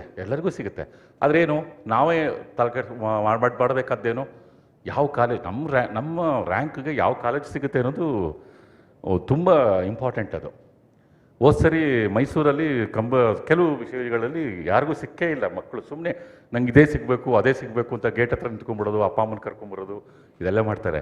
ಇಲ್ಲ, ಇದು ತುಂಬ ಫೈಟ್ ಇದೆ. ಎಸ್ಪೆಷಲಿ ಮೈಸೂರಂಥ ನಗರಗಳಿಗೆ ಬೆಂಗಳೂರು ಮೈಸೂರು ಅಂತ ನಗರಗಳಿಗೆ ಏನು ಮಾಡ್ತಾರೆ ಅಂದರೆ ಹೆಂಗಿದ್ರು ಹಾಸ್ಟೆಲ್ ಓದ್ತೀವಿ, ಹೆಂಗಿದ್ರು ಹೊರಗಡೆ ಓದ್ತೀವಲ್ಲ, ಅದಕ್ಕೆ ಮೈಸೂರಲ್ಲೇ ಓದೋಣ. It's true also. ನಮ್ಮೂರು ಎಲ್ಲರಿಗೂ ಚಂದವಾಗಿರುತ್ತಲ್ವ, ಅದಕ್ಕೆ ಹೊರಗಡೆಯಿಂದ ಬರುವಂಥ ಇವರು ಇರ್ತಾರೆ. ನೀವು ಅದಕ್ಕೆ ಗೇಜ್ ಮಾಡ್ಕೋಬೇಕು, ಯಾವ ರ್ಯಾಂಕು, ಕಟ್ ಆಫ್ ರ್ಯಾಂಕ್ ಏನು, ಅದಕ್ಕೆ ಏನು ಮಾಡಬೇಕು. ಈಗ ನಾವೇನು ಮಾಡ್ತೀನಿ, ನಾನು ಯಾರಿಗೂ ಹೇಳ್ತಿರ್ತೀನಿ. ಈಗ ಫಾರ್ ಎಕ್ಸಾಂಪಲ್ ನನಗೆ 4ನೇದು ರ್ಯಾಂಕ್ ಕಾಲೇಜ್ ಸಿಗುತ್ತೆ ಅಂತ ಗೊತ್ತಿರುತ್ತೆ. ಸುಮ್ಮನೆ ಮೇಲ್ಗಡೆ 3 ಕೊಡ್ತೀನಿ, ಇರಲಿ ಬೈ ಚಾನ್ಸ್ ಲಕ್ಕಲ್ಲಿ ಸಿಕ್ಬಿಡುತ್ತಾ, ಮೇಲ್ಗಡೆ ಒಂದು 5-6 ಕಾಲೇಜ್ ಕೊಡೋದು, ಸಿಗದೇ ಇರೋ ಕಾಲೇಜ್ಗಳು. ಸೊ ಆ 5ನೇದು 6ನೇದು ಸಿಗುತ್ತೆ ಅಂತ ನನಗನ್ಸುತ್ತೆ. ಕೆಳಗಡೆ ಇನ್ನೊಂದು 8 ಇದೆಯಲ್ಲ, ಅದನ್ನು ಕೊಡಬೇಕು. ಸಿಕ್ಕಿದ್ರೂ ಹೋಗಲ್ಲ ಅಂತ ನಾವೇನು ಮಾಡ್ತೀವಿ, ಇಲ್ಲ ಒಂದೇ ಕಾಲೇಜ್ ಕೊಟ್ಬಿಟ್ಟು ತೊಂದರೆಗೆ ಸಿಕ್ಕಾಕೊಂಡ್ಬಿಡ್ತೀವಿ. ಅದಕ್ಕೆ ಎಲ್ಲ ಪೋಷಕರಲ್ಲೂ ನಿಧಾನಕ್ಕೆ ಕೂತ್ಕೊಂಡು ಆಪ್ಷನ್ ಎಂಟ್ರಿ ಮಾಡಬೇಕಾದ್ರೆ ನಿಧಾನಕ್ಕೆ ಮಾಡಿ. ಆಮೇಲೆ 1,20,000 ಇಂಜಿನಿಯರ್ ಸೀಟ್ಗಳು ಇದೆ. ಎಲ್ಲರಿಗೂ ಸಿಗೋದು ಅದು ಯಾವಾಗಲೂ ಅದು ಕಷ್ಟನೇ. ಅದು ಈ ವರ್ಷ ಅಂತೂ ಅದೇ ಸರ್ ಜೊತೆ ಮಾತಾಡ್ತಿದ್ದೆ, ಅದು ಪಾಲಿಸಿಗಳನ್ನೆಲ್ಲ ಬದಲಾಯಿಸ್ಕೊಂಡಿದ್ದಾರೆ. 3,49,000 ಜನ ಬರೆದಿದ್ದಾರೆ CET. ನೋಡೋಣ ಇನ್ನೊಂದು ವಾರದಲ್ಲೇ ಅದು ಏನು ನಿರ್ಧಾರಗಳು ತಗೋತಾರೋ, ಯಾವ ಥರ CET ರ್ಯಾಂಕ್ ಕೊಡಬೇಕು ಅಂತ ಬರುತ್ತೆ. ಎಲ್ಲರಿಗೂ ಒಂದೊಂದು ರ್ಯಾಂಕ್ ಅನ್ನೋದು ಯಾವಾಗಲೂ ಫಿಕ್ಸ್ ಆಗೇ ಇರುತ್ತೆ. ಈಗ ಎಲ್ಲರೂ ಮೊದಲನೇ ರ್ಯಾಂಕೆ ಬರೋಕ್ಕಾಗಲ್ಲ, ಎಲ್ಲರೂ ಕಡೆಯಲ್ಲೇ ಇರೋಕ್ಕಾಗಲ್ಲ. ನಮ್ಮ ರ್ಯಾಂಕ್ಗಳಿಗೆ ವಾಸ್ತವಕ್ಕೆ ಇಳಿದು, ಸರ್ ಹೇಳ್ದಂಗೆ ವಾಸ್ತವಕ್ಕೆ ಇಳಿದು ಎಲ್ಲ ಕೋರ್ಸ್ಗಳು. ಅದಕ್ಕೆ ನಾನು ಆ್ಯಸ್ ಎ ಟೀಚರ್, ನಾನೊಂದು 30 ವರ್ಷ ಮ್ಯಾಥಮೆಟಿಕ್ಸ್ ಮಾಡಿದ್ದೆ, ಟೀಚ್ ಮಾಡ್ತಾಯಿದ್ದೆ. ನಾವು ಬೇಸಿಕ್ ಸೈನ್ಸಿಂದ ಬಂದವರು, ನಮಗೆ ಚೆನ್ನಾಗಿ ಗೊತ್ತಿರುತ್ತೆ. ಹಿಂದೆ ಎಲ್ಲರೂ ಸಕಲಗಲವಲ್ಲ ಬಂದಂತ, ಏನು ಗಡಿಯಾರ ಕೊಟ್ಟರೆ ನಮ್ಮ ಅಪ್ಪನೇ ರಿಪೇರಿ ಮಾಡಿಬಿಡೋರು, ನಲ್ಲಿ ಕೆಟ್ಟೋಯ್ತಾ ಅವರೇ ರಿಪೇರಿ ಮಾಡಿಬಿಡೋರು. ಇವತ್ತು ನಮ್ಮ ಹುಡುಗರು ಇಂಜಿನಿಯರಿಂಗ್ ಮುಗಿಸ್ಕೊಂಡಲ್ಲಿ ಏನೇನೋ ಮಾಡ್ಕೊಂಡು ಬಂದಿರ್ತಾರೆ. ಒಂದು ಸಣ್ಣದೊಂದು ಸ್ಕ್ರೂ ಟೈಟ್ ಮಾಡಬೇಕು ಅಂದರೆ ಆ ಕಡೆ ಟೆನ್ಷನ್ ತೊಗೊಂಬಿಟ್ಟು ಏನು ಟೆನ್ಸ್ ಆಗಿಬಿಟ್ಟು ಅದಕ್ಕೆ ವೆಬ್ಸೈಟೆಲ್ಲ ಹುಡುಕ್ತಿರ್ತಾರೆ, ಗೂಗಲಲ್ಲಿ ಸರ್ಚ್ ಮಾಡ್ತಿರ್ತಾರೆ. That is the problem. ನಾನು ಯಾವಾಗಲೂ ಹೇಳ್ತಿರ್ತೀನಿ, ನಮ್ಮೆಲ್ಲರ ಮಕ್ಕಳ ಹತ್ರ ಸರ್ಟಿಫಿಕೇಟ್ ಇದೆ, ನಾಲೆಡ್ಜ್ ಇಲ್ಲ. That's a problem. ಅದೆಲ್ಲರೂ ಪೋಷಕರು ತಿಳ್ಕೊಬೇಕು. ನನ್ನ ಮಗನಿಗೂ ನಾನು ಹೇಳ್ತಾ ಇರ್ತೀನಿ, ಸರ್ಟಿಫಿಕೇಟ್ ಅದ್ರ ಪಾಡಿಗೆ ಅದು ಬರ್ತಾ ಇರುತ್ತೆ. ಅದಕ್ಕೆ ಈಗ NAP ಏನು ಮಾಡ್ತಾ ಇದೆ, ಇನ್ನೊಂದು ಡಿಗ್ರಿಗಳನ್ನ ತಗೊಳ್ಳಿ ಅಂತೆಲ್ಲ ಹೇಳ್ತಾ ಇದೆ. ಅವ್ರು ಹೇಳ್ತಾ ಇದ್ದಾರೆ ಅಷ್ಟೇ. ಇವರು ಏನಂದರೆ ನೋಡಿ, ಈಗ ಸೆಕೆಂಡ್ PUC ಮಕ್ಕಳೆಲ್ಲರೂ ಲಾಸ್ಟ್ ಎಕ್ಸಾಮ್ ಆಯ್ತಲ್ಲ ಸರ್, ಅವತ್ತೇ ಕಟ್ಟಿಟ್ಟಾಯಿತು. ಇನ್ನವರು ಓದೋದು ಕೇಳಿಬೇಕಾರೆ ಪೋಷಕರು ಎಲ್ಲ ಬಂದಿದ್ದಾರೆ. ಇದು ಅದೇ ಈಗ ಯಾರೀಗ ನಮ್ಮ ಸರೆಲ್ಲ ಬಂದಿದ್ದಾರೆ, ಕೆಲಸ ಕೊಡಬೇಕು ಅಂತ ಯಾರು ಅನ್ಕೋತಾರೋ ಅವ್ರಿಗೆ ಪ್ರಾಬ್ಲಮ್ ಬಂದಿರೋದು ಅದೇನೆ. ನಮ್ಮ ಚಿಕ್ಕಪ್ಪನ ಮಗನಿಗೆ ಕೊಡೋಣ ಅಂದ್ಕೊಂಡ್ರೆ ಅವನ ಹತ್ರ ನಾಲೆಡ್ಜೇ ಇಲ್ಲ, ಸುಮ್ಮನೆ ಅವ್ನು 4 ಅದಕ್ಕೆ ದಟ್ಸುತ್ತೆ. ನಾನು ಆ್ಯಸ್ ಎ ಟೀಚರ್ ಏನು ಹೇಳ್ತಾ ಇರ್ತೀವಿ ಎಲ್ಲರಿಗೂ, ಓದ್ತಾನೇ ಇರಬೇಕು ಮಗು, ಬದುಕಿನಲ್ಲಿ ಅನ್ವೇಷಣೆಯನ್ನು ಮಾಡ್ತಾನೇ ಇರಬೇಕು ಮಗು. ಅಂಥವ್ರು ಯಾವತ್ತೂ ಸಕ್ಸಸ್ಫುಲ್ ಆಗೇ ಆಗ್ತಾರೆ. ಎಸ್, ಈಗ ನೋಡಿ, ಈಗ ಸರ್ ಇವರು ಯಾವುದೋ ಕಂಪ್ನಿ ಸೇರ್ಕೊಂಡಿದ್ದಾರೆ ಅಂದ ತಕ್ಷಣ ಕಾಲ ಮೇಲೆ ಕಾಲು ಹಾಕೊಂಡು ಕೂತ್ಕೊಂಡ್ರು ಅಂದರೆ ಅಲ್ಲಿ ಆಯಿತು, ಅವ್ರ ಕತೆ ಮುಗೀತು ಅಂತ. ಎಸ್ಪೆಷಲಿ ಏನೋ ನಮ್ಮಂಥ ಗೌರ್ಮೆಂಟ್ಸ್ ಇನ್ಸ್ಟಿಟ್ಯೂಟಲ್ಲಿ ಕಡೆಯವ್ರಿಗೂ ರಿಟೈರ್ಡ್ ಆಗೋರ್ಗೂ ಇಟ್ಕೋತಾರೆ, ನಾಟ್ ಇನ್ ಅ ಪ್ರೈವೇಟ್. ಅದಕ್ಕೆ ಅಲ್ವ ಸರ್? ಎಸ್, ಅದಕ್ಕೆ ನಾನೆಲ್ಲ ಮಕ್ಕಳಿಗೆ ಹೇಳ್ತಾ ಇರ್ತೀನಿ, ನಿರಂತರವಾಗಿ ಕಲಿಕೆ ಇರಬೇಕು, ನಿರಂತರವಾದ ಶಿಸ್ತಿರಬೇಕು. ಅದನ್ನು ಅಭ್ಯಾಸ ಮಾಡಿಸಿ ಮಕ್ಕಳಿಗೆ. ಯಾವುದಾದ್ರು ಎನಿ ಕೋರ್ಸ್ ಯಾವುದೋ ಒಂದು ಮಗು ಮೆಕ್ಯಾನಿಕಲಿ 41 lakhs ಸಕ್ಸಸ್ಫುಲ್ ಆಗಿದ್ದಾನೆ ಅಂದರೆ ಅವ್ನ ಆ್ಯಟಿಟ್ಯೂಡ್ ನೋಡ್ಕೊಂಬನ್ನಿ. ಡೆಫಿನೆಟ್ಲಿ ನೋಡಿದ ತಕ್ಷಣ ಹೇಳ್ತೀವಿ, ಎಸ್ ಅವ್ನು ಕರೆಕ್ಟಾಗಿದ್ದಾನೆ ಅಂತ ಅನಿಸುತ್ತೆ. ಅದಕ್ಕೆ ಆತ್ಮೀಯ ಎಲ್ಲ ಪೋಷಕರೇ, ಏನಾದರೂ ನಿಮಗೆ ತುಂಬ, ನಾನು ಮತ್ತೆ ಹೇಳ್ತಾ ಇದ್ದೀನಿ, ಯಾವುದು ಪ್ರಾಬ್ಲಮ್ ಆಗಲ್ಲ ಈ ಆಪ್ಷನ್ ಎಂಟ್ರಿ ಅದರಲ್ಲೆಲ್ಲವೇ. ನಿಮಗೆ ತುಂಬ ಏನೂ ಆಗೋದೇ ಇಲ್ಲ ಸರ್, ನಮ್ಮ ಮಗು ಕಷ್ಟಪಡ್ತಾನೆ ಸರ್ ಅಂದರೆ, ನನ್ನ ಕಾಲೇಜು ಅರಸು ರೋಡಿನ ಕೊನೆಯಲ್ಲಿದೆ, ಮಹಾರಾಣೀಸ್ ಕಾಲೇಜ್ ಎದುರುಗಡೆ ಇದೆ. ನಾನು ಸಂಜೆ 6 ಗಂಟೆವರೆಗೂ ಇರ್ತೀನಿ. ಬಂದರೆ ಇವತ್ತವರೆಗೂ ನನ್ನ ಹತ್ರ ಬಂದವ್ರಿಗೆ ಎಲ್ಲರಿಗೂ ನಾನು ಪ್ರಾಬ್ಲಮ್ ಸಾಲ್ವ್ ಮಾಡಲ್ಲ, ಅದೇ ಆಗುತ್ತೆ. ಸುಮ್ಮನೆ ಅವ್ರು ಬಂದು ಒಂದು ಪ್ರೋಸೆಸ್ಸು, ಸುಮ್ಮನೆ ಹಂಗೆ ಬಂದು ಈಗ ನಾವು ಡಾಕ್ಟ್ರ್ ಹತ್ರ ಹೋಗಿದ್ದು ಬರ್ತೀವಿ, ದೇವಸ್ಥಾನಕ್ಕೆಲ್ಲ ಹೋಗಿದ್ದು ಬರ್ತೀವಲ್ಲ, ಸುಮ್ಮನೆ ದ ಪ್ರೋಸೆಸ್ ಅದಕ್ಕೆ ಸಾಲ್ವ್ ಆಗ್ತಿರುತ್ತೆ. ಆ ಪ್ರಕ್ರಿಯೆ ಒಳಗಡೆ ಒಂದು 2 hours ನಮ್ಮ ಟೆನ್ಷನ್ ಕಡಿಮೆ ಆಗಬೇಕಲ್ಲ, ಆ ಥರ ಟೆನ್ಷನ್ ಕಡಿಮೆ ಆಗಬೇಕು ಅಂದಿದ್ರೆ ದಯವಿಟ್ಟು ಬನ್ನಿ. ಎಲ್ಲರಿಗೂ ವಂದನೆಗಳು. Thank you. Thank you, sir. Thank you so much for rightly briefing us on what challenges students face in selecting the option entry. Dear students. Yes, ನಾನು ಮರ್ತಿದ್ದೆ, ಇನ್ಕಮ್ ಸರ್ಟಿಫಿಕೇಟ್ ವ್ಯಾಲಿಡಿಟಿ ಅಂತ ಇರುತ್ತೆ. ಅದು OBC ಅವರಿಗೆ 5 ವರ್ಷ. OBC ಅವರಿಗೆ income certificate caste certificate ಎರಡೂ ಕೂಡ ಒಂದೇ. ಇವತ್ತೇ ಹೋಗಿ ಚೆಕ್ ಮಾಡ್ಕೊಳ್ಳಿ, ಅದೊಂದು ಪ್ರಾಬ್ಲಮ್ ಇದೆ. ಥ್ಯಾಂಕ್ ಯು ಸರ್, ಮರ್ತಿದ್ದೆ ನಾನು, ಅದೇ ದೊಡ್ಡ ಪ್ರಾಬ್ಲಮ್ಮು. OBCಗೆ ಇನ್ಕಮ್ ಸರ್ಟಿಫಿಕೇಟು ಮತ್ತು ಕ್ಯಾಸ್ಟ್ ಸರ್ಟಿಫಿಕೇಟು ಒಂದೇ, validity 5 years. Other then OBC SC ST ಕ್ಯಾಟಗರಿಗೆ ಕ್ಯಾಸ್ಟ್ ಸರ್ಟಿಫಿಕೇಟೇ ಬೇರೆ, ಇನ್ಕಮ್ ಸರ್ಟಿಫಿಕೇಟೇ ಬೇರೆ. ಕ್ಯಾಸ್ಟ್ ಸರ್ಟಿಫಿಕೇಟು ಲೈಫ್ ಲಾಂಗ್ ಇರುತ್ತೆ ಅದು. ಒಂದ್ಸರಿ ಮಾಡ್ಕೊಂಡ್ರೆ ಸಾಕು. ಆರ್ ಡಿ ನಂಬರ್ ಅಂತ ಇರುತ್ತೆ. ಮೊದಲೇನಾಗ್ತಿತ್ತು ಅಂದರೆ ಅದನ್ನ ಫಿಸಿಕಲಿ ನಾವು ಚೆಕ್ ಮಾಡ್ತಾ ಇದ್ವಿ, ಸಣ್ಣ ಪುಟ್ಟ ತೊಂದರೆಗಳು ಮಾಡ್ತಿದ್ವಿ. ಈಗ ಆ ಥರ ಅಲ್ಲ, ಪರ್ಫೆಕ್ಟ್ ಆರ್ ಡಿ ನಂಬರ್ ನೀವು ಕೊಡಲೇಬೇಕು. ಅದನ್ನು ಇವತ್ತೇ ಹೋಗಿ, ಯಾಕಂದರೆ ಒಂದು ಇನ್ಕಮ್ ಸರ್ಟಿಫಿಕೇಟ್, ಒಂದು ಕ್ಯಾಸ್ಟ್ ಸರ್ಟಿಫಿಕೇಟ್ ಮಾಡ್ಕೋಬೇಕು ಅಂದರೆ ಕನಿಷ್ಠ 30 ದಿನಗಳು ಬೇಕೇ ಆಗುತ್ತೆ. ಇವತ್ತು ಮನೆಗೆ ಹೋಗಿ ನೋಡಿ, ನಿಮ್ಮ ಇನ್ಕಮ್ ಸರ್ಟಿಫಿಕೇಟು ಇವತ್ತು ಚಾಲ್ತಿಲಿದೆಯಾ ಅಂತ. ಅದಕ್ಕೆ 5 ವರ್ಷ ಇರುತ್ತೆ. ಆ ಚಾಲ್ತಿಲಿದೆಯಾ ಅಂತ ನೋಡಿಕೊಂಡು, ಯಾಕಂತಂದರೆ ಆರ್ ಡಿ ನಂಬರು ಅಲ್ಲಿ ಸೂಟ್ ಆಗಬೇಕು. ಅದು ಆನ್ಲೈನಲ್ಲಿ ಚೆಕ್ ಮಾಡ್ಕೊಳುತ್ತೆ. ಇವತ್ತು ನೋಡಿ, ನಿಮ್ಮ ಸ್ಟಡಿ ಸರ್ಟಿಫಿಕೇಟ್ ಅದು ಮಾಡಿಸ್ಕೋಬೇಕಾಗತ್ತೆ. ನೀವು 7 ವರ್ಷಗಳ ಕಾಲ ಕ್ಲಾಸ್ ಎ ಅಂತ ಬರ್ತೀವಲ್ಲ, ಅವ್ರು 7 ವರ್ಷಗಳ ಕಾಲ ಕರ್ನಾಟಕದಲ್ಲಿ ಓದಿರಬೇಕು ಅಂತ ಸ್ಟಡಿ ಸರ್ಟಿಫಿಕೇಟು. ಕ್ಲಾಸ್ ಬಿ ಬಂದರೆ ಅವ್ರ ತಂದೆ ತಾಯಿ ಹೊರಗಡೆ ಕಡೆ ಇದ್ದರೆ ಅವ್ರು ಆ ಥರದ್ದೆಲ್ಲ ಇರುತ್ತೆ. ಆ ಸ್ಟಡಿ ಸರ್ಟಿಫಿಕೇಟ್ನು ಕೂಡ ಆನ್ಲೈನ್ಲೇ ಚೆಕ್ ಮಾಡ್ಕೋತಾ ಇದೆ ಈಗ BO ಆಫೀಸಲ್ಲಿ. ಕರೆಕ್ಟ್. ಈಗ ಇವತ್ತಿನ ಪ್ರಕ್ರಿಯೆಗಳಲ್ಲಿ ನಿಮ್ಮ ವೆರಿಫಿಕೇಷನ್ನ ಮಾಡ್ತಿರೋರು ಯಾರು? ಸ್ಟಡಿ ಸರ್ಟಿಫಿಕೇಟ್ ಮಾತ್ರ ವೆರಿಫಿಕೇಷನ್ ಮಾಡೋದು ಯಾವುದು ಅಂದರೆ, ನಿಮ್ಮ ಮಗು ಓದಿರುವ BO ಆಫೀಸು. ನಿಮ್ಮ ಮಗು ಓದಿರುತ್ತಲ್ಲ BO ಆಫೀಸು, ಅಲ್ಲಿ ಮಾಡ್ಕೋತಾರೆ. ಕ್ಯಾಸ್ಟ್ ಸರ್ಟಿಫಿಕೇಟ್ನ ನೀವು ಅದು ನ್ಯಾಚುರಲಿ ಅದು ತೊಗೊಂಡು ನಿಮಗೆಲ್ಲ ನೋಟಿಸ್ ಬರುತ್ತೆ. ಅದು ಒಂದು ಮೆಸೇಜ್ ಬರುತ್ತೆ ಮೊಬೈಲಲ್ಲಿ, ಕೆಲವ್ರದ್ದು ಯಾರ್ದು ಆರ್ ಡಿ ನಂಬರ್ ಸೂಟ್ ಆಗಿಲ್ಲ, ಅದೆಲ್ಲ ಒಂಚೂರು ನೋಡ್ಕೊಳ್ಳಿ ಅಂತೆಲ್ಲ ಬರುತ್ತೆ. ಅದೊಂದು ಪ್ರಾಬ್ಲಮ್ ಸಾಲ್ವ್ ಆದರೆ ಆರಾಮಾಗಿ ಮಾಡ್ಕೋಬೋದು. Thank you sir. Excuse sir. Hello sir, ನಮಸ್ಕಾರ. ಈ ಕಡೆ ಸರ್, ಈಗ CET ಬಗ್ಗೆ ಏನು ಹೇಳ್ತಿದ್ದೀರಾ? ಈಗ ಫಾರ್ಮರ್ಸ್ಗೆ ಒಂದು ನೋಟಿಫಿಕೇಶನ್ ಬಿಟ್ಟಿದ್ದಾರೆ ಸರ್. ರೈತರು ಅಂದರೆ ವ್ಯವಸಾಯಗಾರರ ಮಕ್ಕಳು ಯಾರಿದ್ದಾರೆ ಏಜಿಗೆ, ಅವರು ಅಗ್ರಿಕಲ್ಚರ್ಗೆ ಅವರು ಬಿಟ್ಟಿದ್ದಾರೆ. ಆದರೆ 28ನೇ ತಾರೀಕು ಇವತ್ತೇ ಲಾಸ್ಟ್ ಡೇಟ್ ಅನ್ನು ಮಾಡಿದ್ದಾರೆ. ನಾವು ಆ ವ್ಯವಸಾಯಗಾರ ಕುಟುಂಬ ಸದಸ್ಯರ ಪ್ರಮಾಣ ಪತ್ರ ತಗೋಬೇಕು ಅಂತ ಹೇಳಿದ್ರೆ ಕನಿಷ್ಠ 15 ದಿವಸ ಬೇಕಾಗುತ್ತೆ. ಅವರು ಆನ್ಲೈನಲ್ಲಿ ಹೋದರೆ ಒಂದು ಯಾವುದೋ ಫಾರ್ಮೆಟ್ ಕೊಡ್ತಾರೆ, ಅದಕ್ಕೆ ಡೆಪ್ಟಿ ತಹಸೀಲ್ದಾರ್ ಆಗ್ಬೋದು, ತಹಸೀಲ್ದಾರ್ ಸಿಗ್ನೇಚರ್ ಮಾಡಿಕೊಡಲ್ಲ. ನೀವು ಆನ್ಲೈನಲ್ಲಿ ಅಪ್ಲಿಕೇಶನ್ ಹಾಕಿ ಅಂತ ಹೇಳಿದ್ರೆ ಅದಕ್ಕೆ ಕನಿಷ್ಠ 15 ದಿವಸ ಬೇಕು. ಅದಕ್ಕೆ ಸ್ವಲ್ಪ ಬೆಳಕು ಚೆಲ್ಲುವಂಥ ಪ್ರಯತ್ನ ಮಾಡಿ, ಸ್ವಲ್ಪ ಹೆಲ್ಪ್ ಆಗುತ್ತೆ. ಇಲ್ಲ, ಸರಿ ಹೋಗುತ್ತೆ, ನೋಡ್ಕೊಳ್ಳಿ. ನೀವು ಹೇಳಿದಿರಲ್ಲ, ಸಂಜೆವರೆಗೆ ಸರಿ ಹೋಗಿರುತ್ತೆ, ಎಕ್ಸ್ಟೆಂಡ್ ಮಾಡಿರ್ತಾರೆ. ಬಟ್ 28 ಲಾಸ್ಟ್ ಅಂತ ಹೇಳಿದರೆ ಇಲ್ಲ, ಅದು ಮಾಡಿಟ್ಕೋಬೇಕು. ಅವ್ರ ಪ್ರಕಾರ ಅದನ್ನ ನಾವು ಮಾಡಿಟ್ಕೊಂಡಿರ್ಬೇಕು ಅಂತ ಅವ್ರು ಅನ್ಕೋತಾರೆ. ನೀವು ಸಂಜೆಗೆ ನೋಡಿ 6-6:30 ಸರಿ ಹೋಗಿರುತ್ತೆ. Thank you sir. ಖಂಡಿತ. Your audience, if you have any queries, you can please ask the questions. The panel members are ready to answer to your questions. If you have any question related to what branches you should come up with or what facilities we have in VVC, you can please ask. ಏನಾದರೂ ಕ್ವೆಶನ್ಸ್ಗಳಿದೆ, ಪ್ರಶ್ನೆಗಳಿದ್ರೆ ಕೇಳ್ಬೋದು. ಏನೂ ಇಲ್ಲ ಅಂದರೆ ಊಟ ready ಇದೆ, ಸ್ಟಾಲ್ಗಳು ತಾವು visit ಮಾಡಿ, ಡಿಪಾರ್ಟ್ಮೆಂಟ್ಸ್ಗಳಿಗೆ visit ಮಾಡ್ಬೋದು. ಅಥವಾ ಏನಾದ್ರು ಬೇರೆ ಕ್ವೆಶನ್ಸ್ಗಳು ಮ್ಯಾನೇಜ್ಮೆಂಟ್ ಕೋಟಾ ಇರ್ಬೋದು, ಅಡ್ಮಿಷನ್ ಪ್ರೋಸೆಸ್ ಬಗ್ಗೆ ಇರ್ಬೋದು, ತಾವು ಕೇಳಿದ್ರೆ ನಮ್ಮ ಫ್ಯಾಕಲ್ಟಿ ಮೆಂಬರ್ಸು, ನಮ್ಮ ಕೊಲೀಗ್ಸ್ ಅಲ್ಲಿದ್ದಾರೆ, ಅವರು ನಿಮಗೆ ಎಲ್ಲ ಮಾಹಿತಿಯನ್ನು ಶೇರ್ ಮಾಡ್ತಾರೆ. Dear students, the replica of the CET option entry portal is also made available in the sports complex. You can meet the coordinators and take a trial on how the registration process takes place, as you saw the demo. So with this, I thank everyone for actively participating, and I also thank the panel members for your kind support.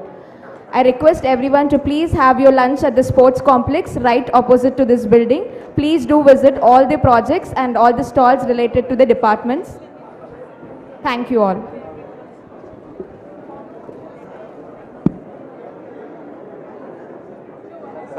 ನಾನು ಹೋಗಿದ್ದೆ